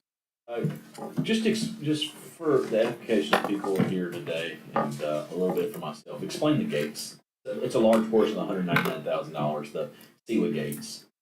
Right. So basically, we've had several. There's other money kind of associated with this, but they want to be able to drive. So the Seaway, when they mow and maintain their channel, they don't want to loop around and basically between each roadway. They want to go on, like in this one it'd be an east and west side of their north-south canal. So they want to drive all the way down the east side. When they get to a roadway, they want to open the gate, have a driveway, an opening in the concrete barrier, drive straight across, open another gate on the other side, and drive all the way down till they get to like the NRA canal, NRG canal, and then flip around and then drive all the way back doing the same thing. So as we have it now, we have openings, but they would have to go around the deal and, around the ends, and then they have to actually come back out onto Needle Point. They don't have access directly to Kilgore. No flagger. So to do this, we had to set back the barrier. We had to build driveways that were larger, and the gates have to be specific to tie into these traffic barriers, and it's designed like a TxDOT, quality thing, so that if there is an accident, something like this, it's safe. It's not going to be, shouldn't be any, true liability to the county or to SEWA for that matter, so. So the gates have the same integrity as a barrier. They are, itself does. they're like interstate integrity gates that you'd have out there, concrete traffic barrier. And just to expand a little bit on what Corey's saying is, SEWA came to our thoroughfare plan last meeting, our stakeholder meeting, and they spoke up and said, "Hey, we're having too many crossings. We don't want. We're permitting too many crossings." We're like, "Well, wait a second. Come out. We're planning to change the parkway. We're trying to increase ingress egress for the region and stuff. We need these crossings. It's important." And they were kind of upset that we keep coming to them and having crossings. So that's. I know you said they're kind of got us over a barrel a little bit. But in order for us to play nice, I think they've asked us to install these gates and these things in the past, and we didn't do it when we did the first phase. And it's a little bit of, we're going to install these gates and make y'all's life easier mowing and maintaining. Keep giving us permits to cross these It's crossings. true. I mean, it's like, basically they're kind of like a railroad or a utility. Correct. They have, we're crossing their right of way, their easements, so we've got to play by their rules. Absolutely. So, I do get it. It's just painful. And we did confirm that we did tell them we were going to install these gates. That is true, yes. And they have approved this plan for both this roadway and Chambers Parkway. Okay, that's all So with this, once we get this approved, then they, the contractor's gonna order the stuff, and once, this happens, then I believe they'll move forward with the permit on Chambers Parkway, and we actually get moving forward on that. Perfect. So this is a win. And just, I guess as an overall update, as part of this I know everybody's asking of where we're at on this, Kilgore completely open. It's, we have some work with the median and concrete work between 99 and 31A, most largely around the 99 intersection, just east. That should be done within the next 3 to 4 weeks. The traffic signal at 3180, there was a apartment complex that developed there. The driveway location made most sense to tie it into our signal location for safety so that it's not right past it. That way those individuals can enter and exit associated with the signal. The development fully paid for all of that additional engineering and all of the additional construction cost associated with that. But there is a delay on having that signal arm manufactured and installed. I would think also about another month in making that all happen. And then, we have this sidewalk and SEWA stuff that we're talking about. So all that being said, them getting all this stuff in and, hopefully, around the end of July, first part of August, hopefully we'll be able to have a nice large ribbon cutting out there. So Right now, we're temporarily open. Outside lane. it is. So yes, you can still travel between 146 and 3180. I think it's a good benefit to the community now. So hopefully that only gets better and better. Any further questions? Thank you, Corey. No, I want to follow up on that comment you made about we're holding a permit. Okay. We'll do that afterward.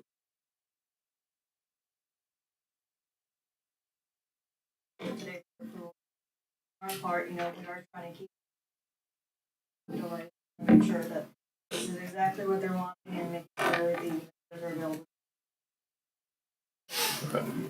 So I guess for clarification, they didn't physically actually say they were holding it until, but every time we've asked about the permit, they ask, where are we at on the completion of this change order and getting this done? So it's kind of like a hint kind of thing. I don't know. It's the way I took it, but just for. It's a threat. Yeah, that's the way. So anyway, just for total transparency though. They have plenty of challenges they need to be taken care of themselves. Yes, sir. All right, got a motion second. You got a question? Those in favor? Opposed? Motion carries. Thank you. Thank you. Thank you. All right, now Sam, 5.1, discuss and consider approving contract Bullock Museum to serve as a venue for the 2025 Chambers County Death Capital Legislative Reception, February 12th, 2025. So I mentioned in the memo that I submitted with these next couple agenda items, we met, Heather, Lauren, Robbie, and I met. We kind of talked about the history of Chambers County Day and current events and the future of Chambers County Day, and weighed some feedback that we'd gotten after the last event, especially from somebody sitting in a tan jacket up there. And tried to make some decisions about what we thought Chambers County Day would look like next year, because it's already time to start planning now. And based on that feedback, we kind of decided that there was a time when the food is what brought people to the event, and that's kind of not the case anymore. I mean, Austin used to be a lot smaller place where we knew a lot more people, and there were things that drove people to come to our event that no longer drive that. And so, in the interest of being as fiscally conservative as we always can be, we're going to scale back a little bit this next year and see how that goes. I mean, we're going to try it, and if it works, we're going to stick with it, and if it doesn't, we'll go back to the old way. But we want to try something new and see if that gets more people there.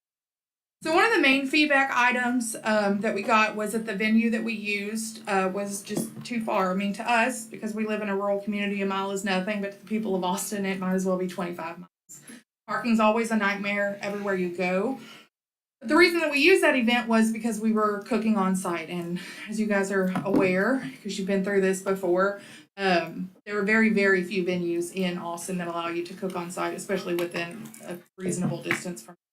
So that was the least expensive option. We did look at another option that was a little bit closer, but it was double the price of the previous venue. And so we found the Bullock Museum, which is beautiful. I don't know if you've ever been there. I know our schools take a trip there during Chambers County Day. But I reached out to them because they do allow you to rent the facility out. The rental fee is nominal, considering it's $3,600. They actually, that's with a 20% discount that they're giving us, so it's a little bit more, but as a government entity, we get a 20% discount on that rental fee. So it's a great, great price. And so I am proposing that we approve the contract with them, which George has looked at, and I mean, it's a pretty standard event rental. That's item 1 for you guys to talk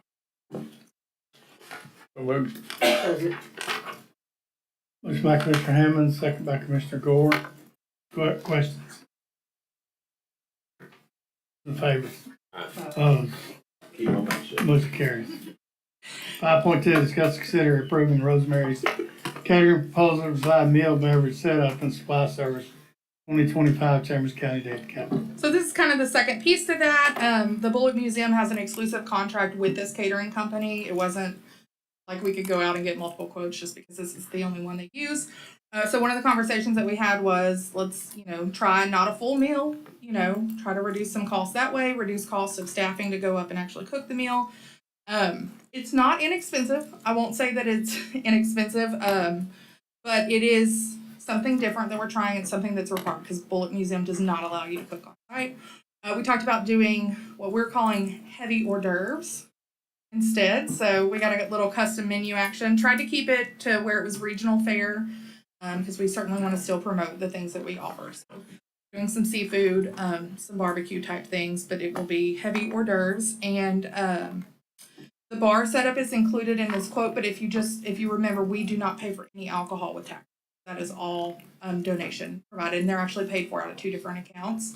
It is one contract, though. That's why you're all looking. Second. Motion by Commissioner Dagley, second by Commissioner Tice. Questions? Save mine for later. Those in favor? Opposed? Motion carries. 5.3, discuss, consider approving contract DoubleTree Austin University as official 2025 Chambers County Day at the Capitol host for staff and attendance. So this hotel is not haunted. Well, that's no fun. My hotel room was. So you say. I think there was some things in the air that might have made you feel that way. Well, that's why we drove home at night. I'm just saying it's awesome. So the DoubleTree Austin University is located like a mile up the road from the new venue. It's very nice. They are giving us a great rate. I've already talked to them, negotiated that. Included in our room rental rate is like a meeting room for us to gather and make any changes to the bags, etc. We trimmed down the required group. That was another conversation that we had. So there are substantially less people that will be paid for out of this fund. So it's basically you guys and then the main team.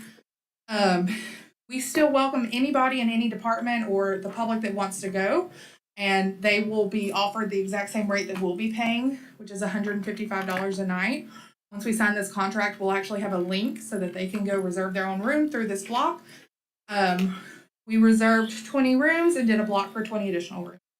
But this way, we're kind of, again, trimming the fat. So moved. Motion by Commissioner Todd, second by Commissioner Gore. Questions? I just want to state for the record that I have video or photo evidence that my room was haunted. It was so haunted, he told me, can we leave tonight? Just saying, okay? Well, so I had to drive Commissioner Dagley home at he was 1:30 in the shaking. morning. He was literally shaking over there. I think somebody was murdered in my room. Oh my God. That's another story. No, in all seriousness, I probably, Sam called me when they were starting to plan for Chambers County Day, and she said, Commissioner, I want to ask your opinion on Chambers County Day. And so I gave her my opinion. And I'm very happy with the results. I called it back to the basics. Right? That was my thing. Yeah. Right? And I remember why we're there. And so I'm glad we scaled everything back. Yeah.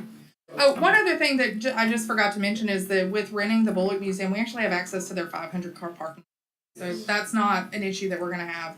It was kind of a challenge in the past to find parking, but because we're renting it, it is after their regular hours of operation. So we will have no issues with parking for anybody if you feel so inclined to drive as opposed to. So forgot to mention that. Before we kind of wrap these 3 items up, the theme is the Texan cowboy theme, making our mark on Texas. That's what we're going with. We will still decorate, but I've pretty much got all the decorations. We'll have to buy a couple things, but because I always try to use and reuse where I can, we are using a lot of stuff that we've had since before I came into this department. Stuff that we use for the Ranch Rodeo sponsor dinner. So again, trying to cut costs and reuse when we can. So just kind of simple. Oh, you have. Sounds good. Got a motion and a second. Any other questions? Those in favor? Opposed? Motion carries. 5.4, discuss and consider application submitted to Texas Commission on Environmental Quality, Texas Emissions Reduction Plan grant program for replacing one computer, compactor, and one front-end loader for Chambers County Solid Waste. Maria's creeping up here behind me. I did tease her this morning. I said, okay, are you ready to talk to Commissioner's Court? And she about had a heart attack. But Maria did all the work on this application, which is why I want her to stand up here. This is her first application that she submitted herself, which I'm very excited about. Right. But Commissioner Hammond and Debbie came to me and mentioned that this TERP grant was available. It hasn't been available for some time. But the TERP grant allows for replacement of a piece of equipment that is not as fuel efficient as modern equipment with up to 80% reimbursement if you are approved. It is a first come, first serve grant. So as soon as that opened, we went ahead and submitted the application.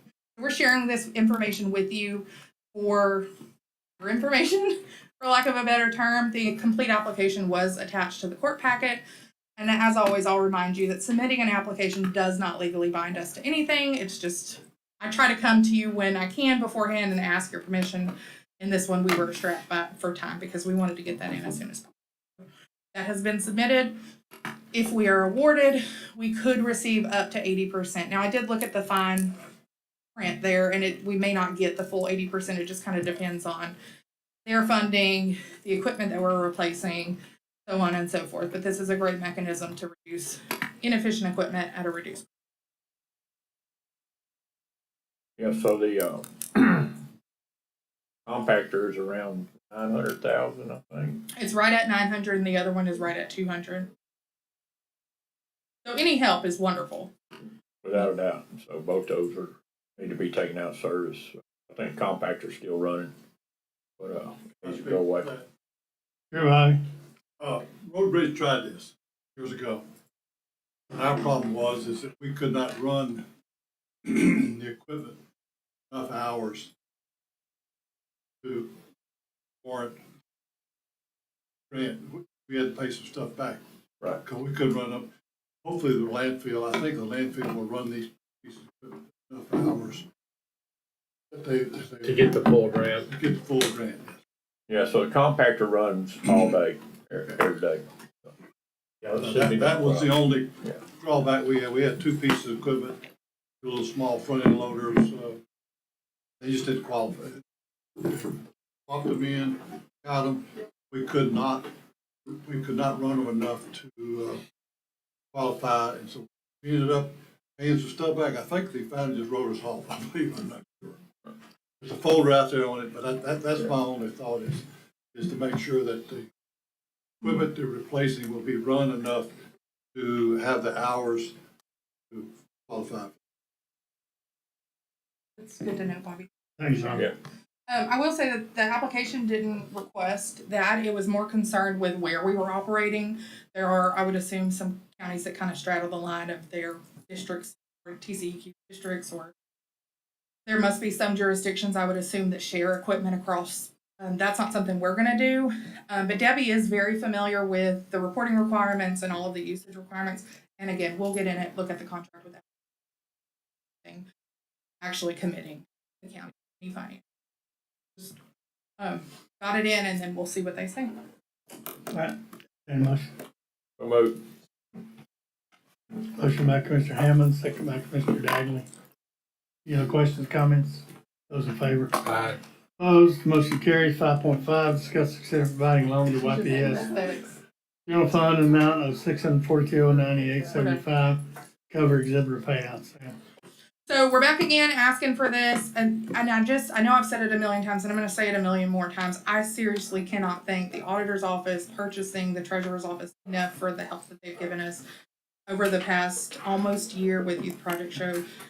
We've worked in lockstep with those three departments, and they have been just amazing in helping us, correcting us when we needed to be corrected, giving us guidance, educating us. It needs to be said that this is true. I mean, we always say Team Chambers County, but this has truly been an exercise in that. We've worked really closely, especially with Kayla in the auditor's office, and she.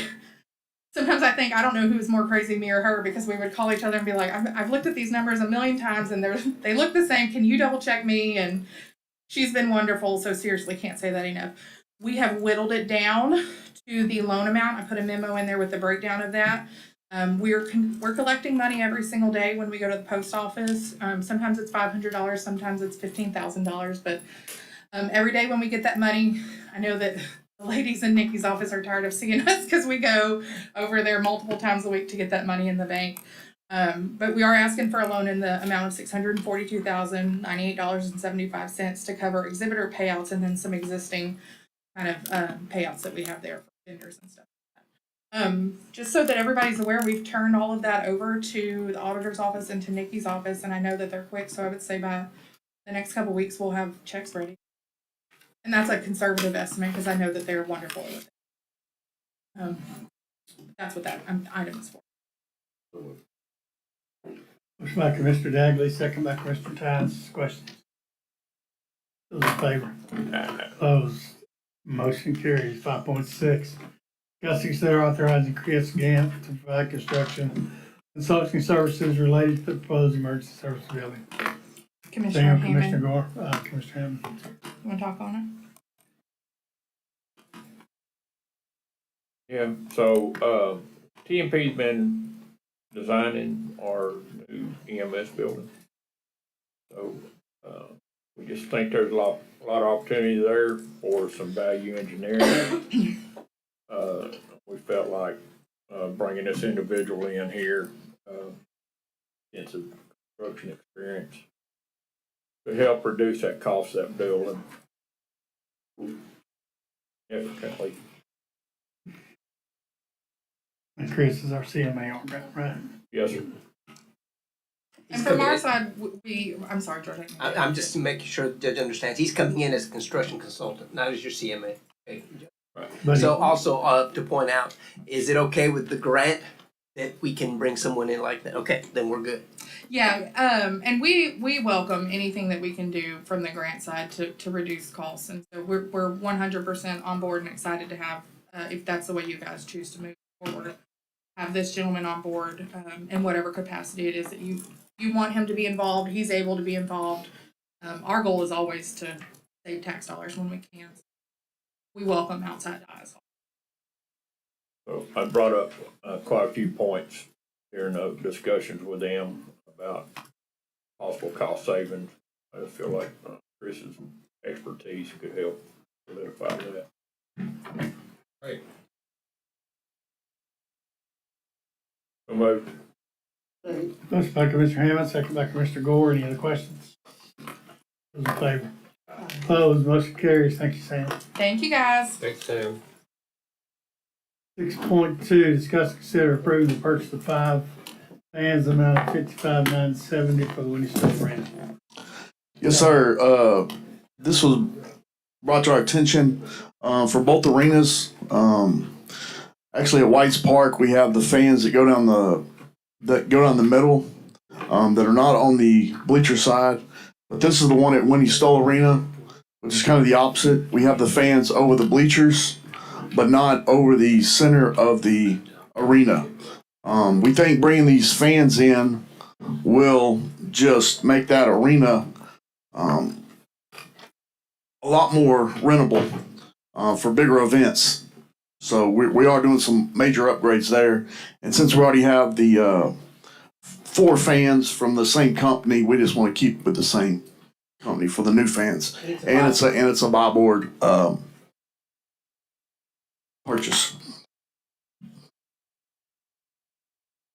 As I've spoken with multiple rodeo people that's wanting to come in and use this venue, and having these fans in there will keep the lights a lot cooler, so they don't overheat, especially during the summer. So we're wanting to move forward and get this done. We have the money available, so my motion is to approve it, Judge. Okay. Motion by Commissioner Gore, second by Commissioner Tynes. Questions? I just want to know, 6.2, I learned something new. Some of y'all may know this, but they're I won't say the brand of the fan, perfectly left off the agenda.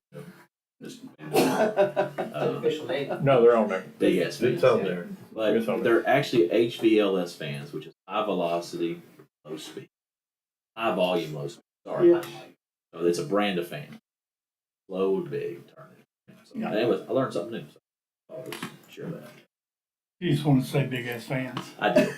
It's right there. Those in favor? Opposed? Motion carries. 6.3, discuss and consider going out for an RFP. Request for proposals for new pickleball court at 49 White. Judge, on this one, have we funded the? Yes, Okay, I talked to the auditor and the money's not there, so. we have the money in our funds. We're gonna fund Okay, it. so has the court approved to move that money to build this pickleball? That's what I'm saying, we've gotta make sure and follow, our I's, cross our T's. Has that been approved? Is there somewhere where the money is in the box already? We couldn't find it and I talked to the auditor. I'll get with the auditor. All the money's there. So the court has approved to move hot funds to build it. I couldn't find it. If you could tell me when that was, and anyway. Currently, we're just going out for an RFP, so can we move Well, on to I'm not RFP? gonna go out for an RFP unless the funds are there. Y'all might not. You decide. gotta have the Who's funds doing that? available. No, yeah, we have, we need to bring this back to next court. Funds are available. So we would need to, and we can start the RFP process, but we need to make sure the funds are moved into an account to build this. And I understand that half of it's gonna be paid for by AMD, so we need to make sure that whatever that figure is, that we're gonna budget for this, that it's in an account, so I can go out for RFP with next court will have to come back. Yeah, we'll table it 6.3 and but you need to add an item to set up the funds. Man, I had a discussion item on that. Right, well, go ahead. How many courts? One, yeah, only 2. That's all we have is rent 2 for us. 2 courts? 4 courts. Pickleball. Right, yeah. Yeah, Yeah. 2 tennis courts out of the Eagles, 4 pickleball. yeah, but we're only doing 1 tennis. John, what are we doing? You only have room for 1 tennis court, so we can look at those again. That's 2 pickleball courts. 1 tennis court. Yeah, in that spot. In that spot, we only have room for 1 tennis court, which equals 2 pickleball. Exactly. That's all the room we have in that area there. Okay. Well, we're gonna table this, y'all get together. Yeah, we can contact that. But I just want to say, the pickleball courts the ones that are new for Commissioner Hammond, they are a big hit. They are packed all the time. I've gotten requests, when the lights come on, So, but I've also there's also requests to open it past 10 o'clock. So I'm in contact with two of the major ladies that run the two groups there, from what I understand. So we're having some trouble with a few rules. We got the rule signs coming, but I think it's just going to move over to the south side. So it is a huge sport, and it's very, very popular over there. I was gonna just let the court know as we were discussing this item that since the pickleball courts went in on the north side, I have been flooded with voters and taxpayers and community members saying, we need some courts somewhere in a park in the south side. I mean, these things are an absolute hit. I mean, it's probably one of the fastest growing sports. You said that TGS funds We can find room for another one. I've been thinking, Judge, what I'm going to do with some of these. So yes, but I just want to let y'all know that these pickleball courts and That's huge. It's a big thing. That's It's great. great amenities to the county. All right, we're gonna table 6.3, go to 6.4. Let's consider approving park use agreement. Each city volunteer fire department Bear Ranch annual car show. Yeah, this is just a car show that we're having at Beach City, McCollum Park.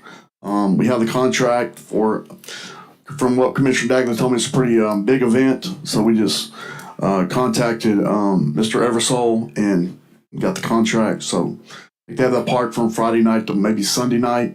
We've offered whatever we need to do on the park side. Trash cans help, to have somebody out there, whatever they need from us.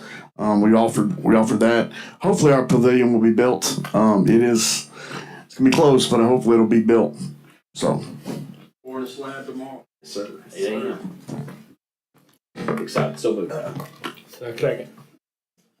Motion by Commissioner Dagley, second by Commissioner Tice. Any questions? In favor? Opposed? Motion carries. 6.5, discuss and consider approving park use agreement with Winnie Area Chamber of Commerce, the Winnie Stall Park for fireworks show July 3rd and 4th. Yes, sir. Again, just a park use agreement. I've been talking to Debbie.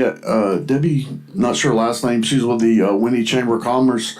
Again, I offered out to her just to let her know what we can do on the park side. If she needs any help from us, staffing wise, or of course we'll take out some trash cans, whatever else she needs. So I'm in contact with her. So moved. Second. Motion by Commissioner Gore, second by Commissioner Hammond. Questions? Those in favor? Opposed? Motion carries. 6.6, discuss and consider approving Tippett construction and border fence around Spotts Loop, Cedric Green Park, amount of $5,370. Yeah, this one, we've made some improvements out at Spice Loop Park, actually at Cedric Green Park.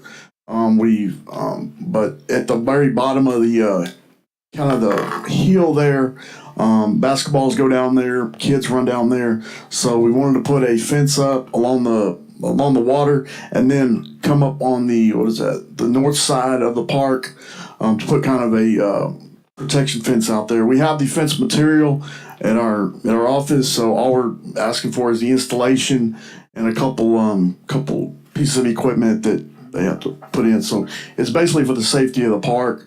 We've also added lights there too, and we've added some new picnic tables.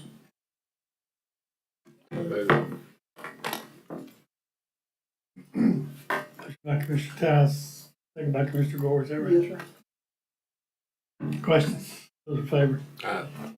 Opposed? Motion carries. 6.7, discuss and consider lighting Parks Department employees work 4-day, 10-hour schedule. Don and I was discussing that today, and this is just for the mowers. I was going around to all the parks, east side here, and the grass was halfway up to my knee. And with mosquitoes being so prevalent in tall grass, the new facilities that we have, people are getting eat up. I'm getting phone calls, I'm sure all of you are. And we just can't keep up. We're adding more parks and stuff over at McCollum Park and areas like that. We just greatly benefit these guys if they could work, just the mowing guys, the 5-10s. 4 10s. Yeah, I think we're looking at between 8 to 10 guys, and possibly bringing in a crew on Saturdays for now, to, just help up, probably two crews, 4 guys, on Saturdays for, pay them overtime just to help catch up. I also met with Kirk out, after this, and, the Fort Anahuac Park is now being put on a weekly schedule. Will be mowed every Thursday. The Whites Park will be mowed every Wednesday. So those two are some of our those two are probably the most biggest parks. The one that the people see first. So we're gonna mow that every week. But also, we mow over 55 properties. I don't know if y'all knew that. Only like 25 are parks. So we do a lot of mowing and weed eating outside of the parks department. So that's a big, and we're looking into it. We met with Kirk. We're looking into a few things we can maybe discuss. But that's a lot of properties to mow. And as you know, with the rain and stuff, we mow something on Monday, and by Thursday, it's already high. So we're doing our best, and we take y'all's, if the constituents call y'all, we definitely tackle those first. We want to make sure that those are taken care of. So we are working on that, and we look to go to 410s as soon as possible. Is everybody gonna work on Friday? You go on Monday, Tuesday? No, sir. On Monday and Friday, you'll have just kind of a split crew, and then your big days are Tuesday, Wednesday, Thursdays. Where are we making up any ground for 5? Well, you can't go to 510s. That's just only 40 hours a week. Yeah, you only work 410s. But you come Monday through Thursday, Tuesday through Saturday. You'll have a crew that works Monday through Thursday. You'll have a crew that works Tuesday through Friday, and then on Saturdays will be an optional. We'll have probably 4 guys, maybe 2 crews each to go hit the small parks on Saturdays just to get caught up. It's the same. It's what I'm saying. Yeah, no, yes, sir. It's definitely the same. Yes, sir. It'll probably go to like a 7 to 5:30 with a 30-minute lunch. Come back for that. And then on Saturdays, of course, if we have 6 people that we need to catch up on some small properties, then we can pay them overtime for that. And this is probably just like till October. And then, since daylight saving times come, you really can't work that. So we'll get caught up. But we have 2 employees out right now. We have 2 openings. We just hired a guy who'll probably start in a couple weeks. So we have another open position. So, with the more projects y'all bring us and the more properties we're buying. So it's Job security. Yes, sir. We're finally seeing some. I don't quite understand that philosophy there. Big crew on Monday and Friday. Why wouldn't you just work 410s Monday through Thursday and then Friday's overtime day? Because usually on Fridays, that some of that crew is going to have to set up arenas, and we can't forget about those. And those are the mowers. Those guys set up events at the arenas, and when we're doing we're adding to both arenas, we're upgrading both arenas, so we're going to have more events there. So Fridays, you got to have guys there that are going to go set up at Whites Park all day or go set up over there.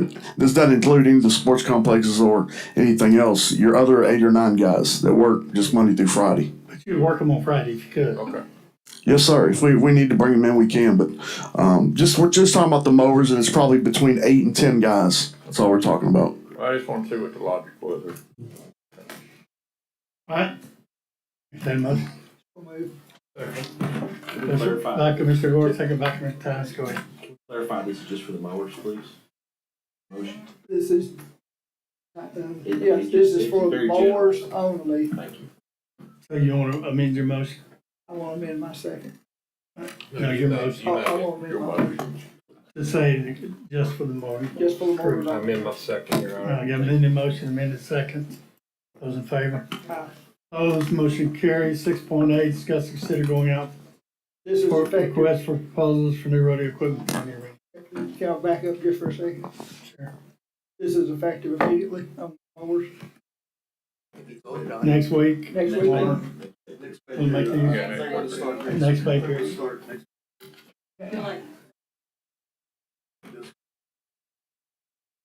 Y'all worked that out. You and Lauren worked that out, John. I just want to make sure.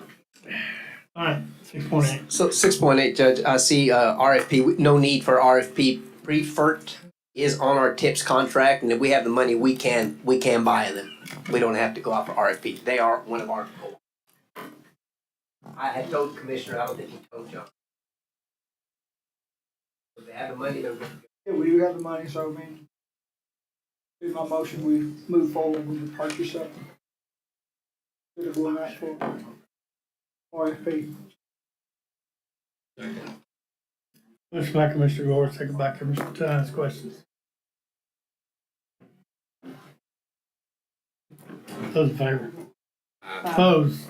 Motion carries. 7.1. Discuss consider hiring construction administration for CMR, construction manager at risk for the construction animal collaborator. 7.2. Discuss consider options moving forward for the repair, rebuild of the American Legion Hall. Perfect example of if you go in there and try to retrofit this thing, that's lipstick on a pig.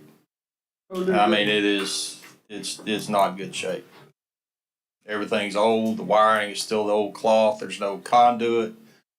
I went in there yesterday, the lights that are still in there, I mean, that ceiling system is sagging. It's not a good fit to go in there and try to reuse that building.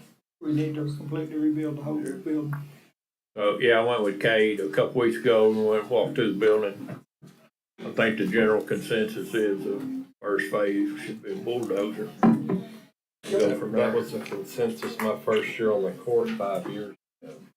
And one other thing that probably needs to be considered is there's four, Commissioner Hammond, there's four murals in there that need to be saved, and I think that's gonna be sort of tricky. I'm probably gonna have to get a specialist in there that. They've been remediated, so they're good to go. We can touch them on.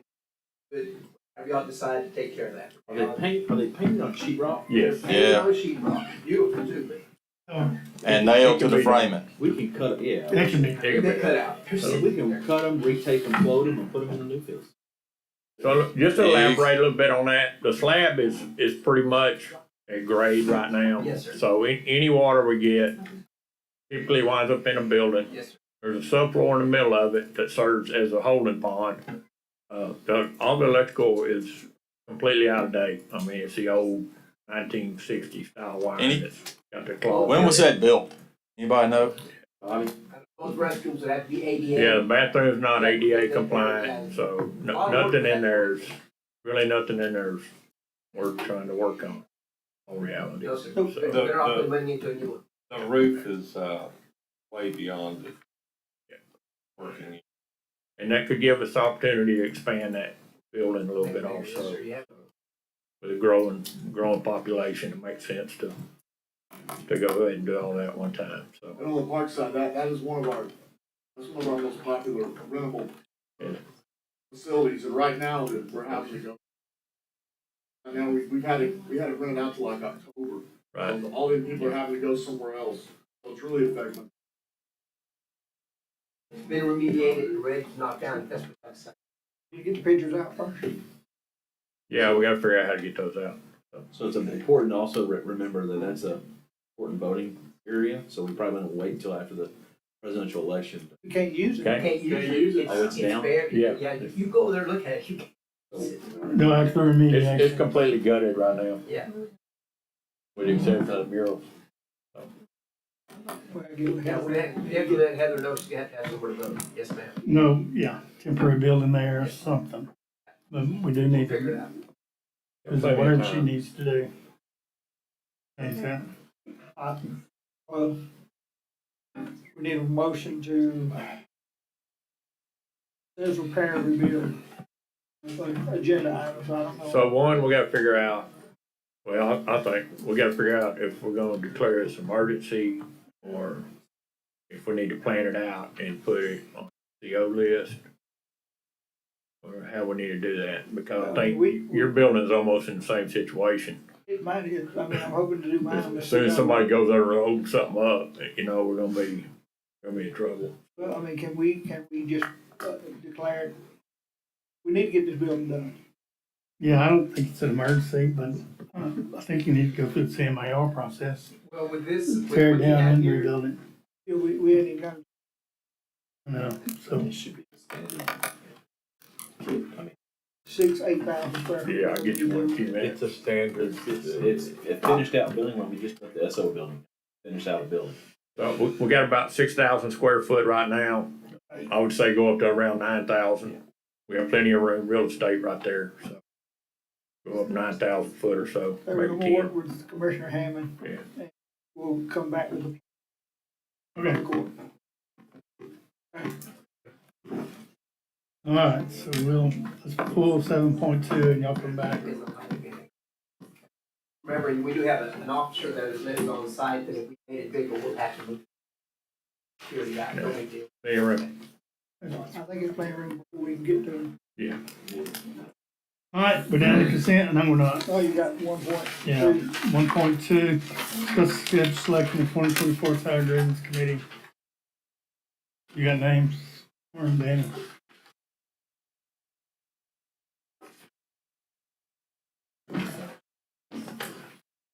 Lauren, you know what the names are?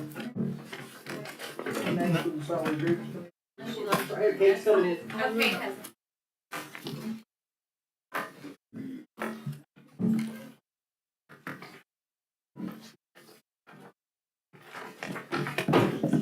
All right, draw two names.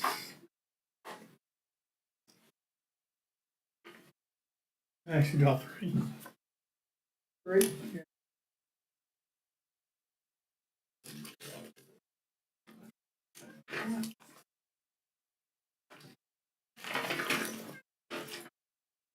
Bobby Hall. Y'all feel slow. Bobby Hall. That's it, Danny. Well, I got Bobby Hall too. How many do I pull? Three. What? You know when the Legion Hall was? 50s, early 50s. These, when we make this list, we're gonna reach out to these. Oh, yeah, you're gonna give me one. What we doing? Downs. I didn't pick this one. Yeah, you did.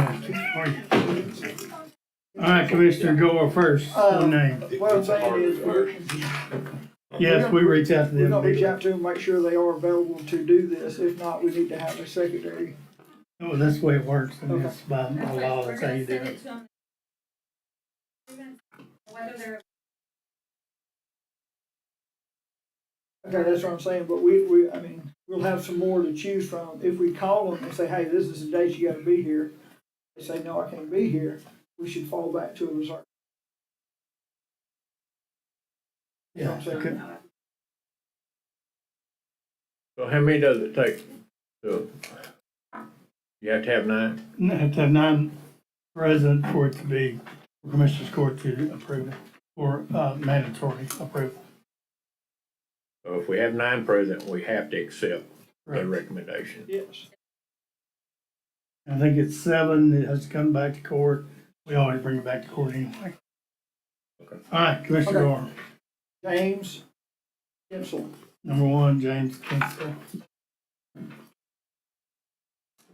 Commissioner, Marcus Goodloe. if you want to put him back there, you can. Number 2, Marcus Goodloe. Number 3, Liliana Garza.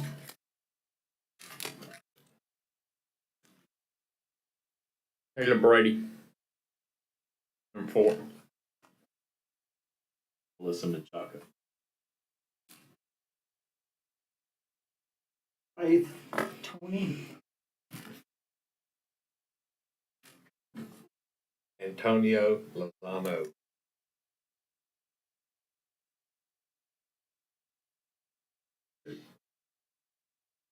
Chandra. All right. Allison Evans.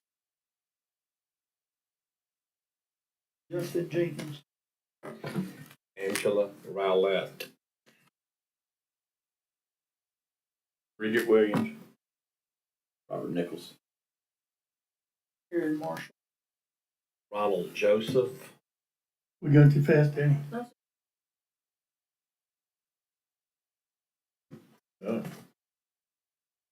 Stephen Kolbasek.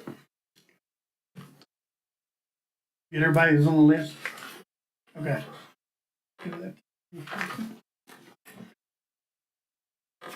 All right, need a motion to select the. So moved. Second. Motion by Commissioner Ty, second by Commissioner Gore. Those in favor? Opposed, motion carries. Now we're down to consent. Precinct 4. Oh, you went backwards. It'll catch me off guard. About time. They go tired of going first. I'll get it. I have a question about, it's just a question about, utility construction in our easements. Bobby, can I ask you? Yes, sir. Since Go you're ahead. here. This isn't pertaining to whether I'm gonna approve anything or not, but, after the last couple big storms we've had, Yes.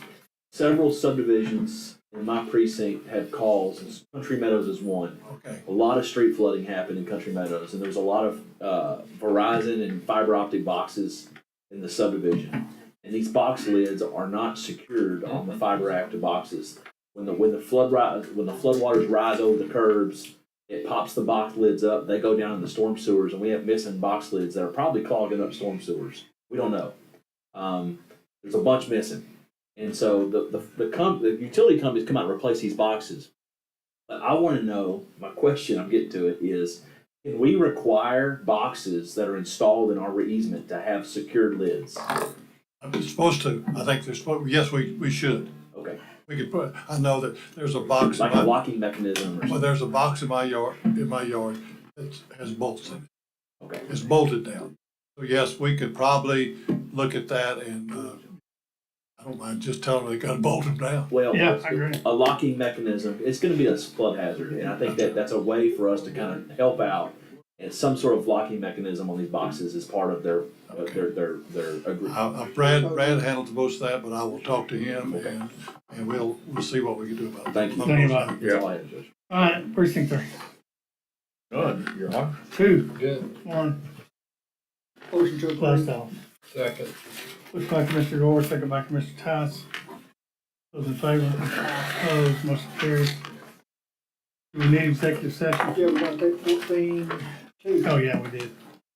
Second one. 14-2, go into executive session and discuss city personnel, sale, purchase of real property, 7-1.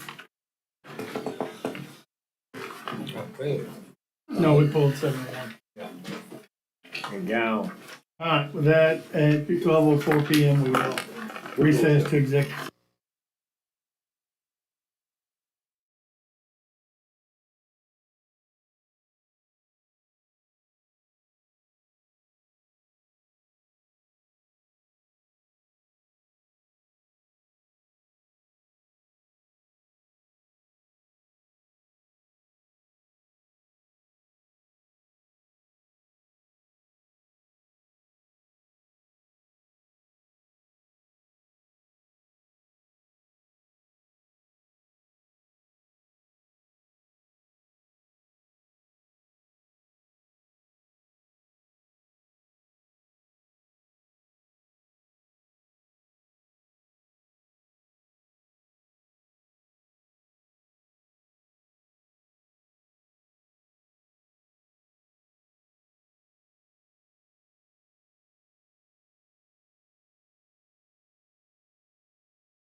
Or the 14, Two. item 14.2. Yeah, we're going to four. 4-2 first. Okay. Don't get Danny confused over there. What's 4.2? Yeah, so item 4.2. Hang on a minute. Okay, all right, court coming to order after executive session, 2:21 PM. Have amended motion, Commissioner Dagley on 4.2. I want to amend my motion to discuss and consider approving the change orders to Texas Materials Gulf Coast for Kilgore. I want to amend the dollar amount, change it to my motion to approve $251,612.11. You agree to amend your second? I'm in my second, Your Honor. Got amended motion, amended second. Questions? Those in favor? Aye. Opposed? Motion carries. Only other thing we had is 14.2, Commissioner. 14.2, I would move to approve item 1 under immediate staffing needs, which would be to request additional nursing staff, contract nursing staff to man the jail. And table immediate staffing needs, item 2 and 3. A second. Motion by Commissioner Hammond, second by Commissioner Dagley. Questions? Those in favor? Aye. Opposed? Motion carried. None for the coming for the court. 2:22 PM. We are adjourned.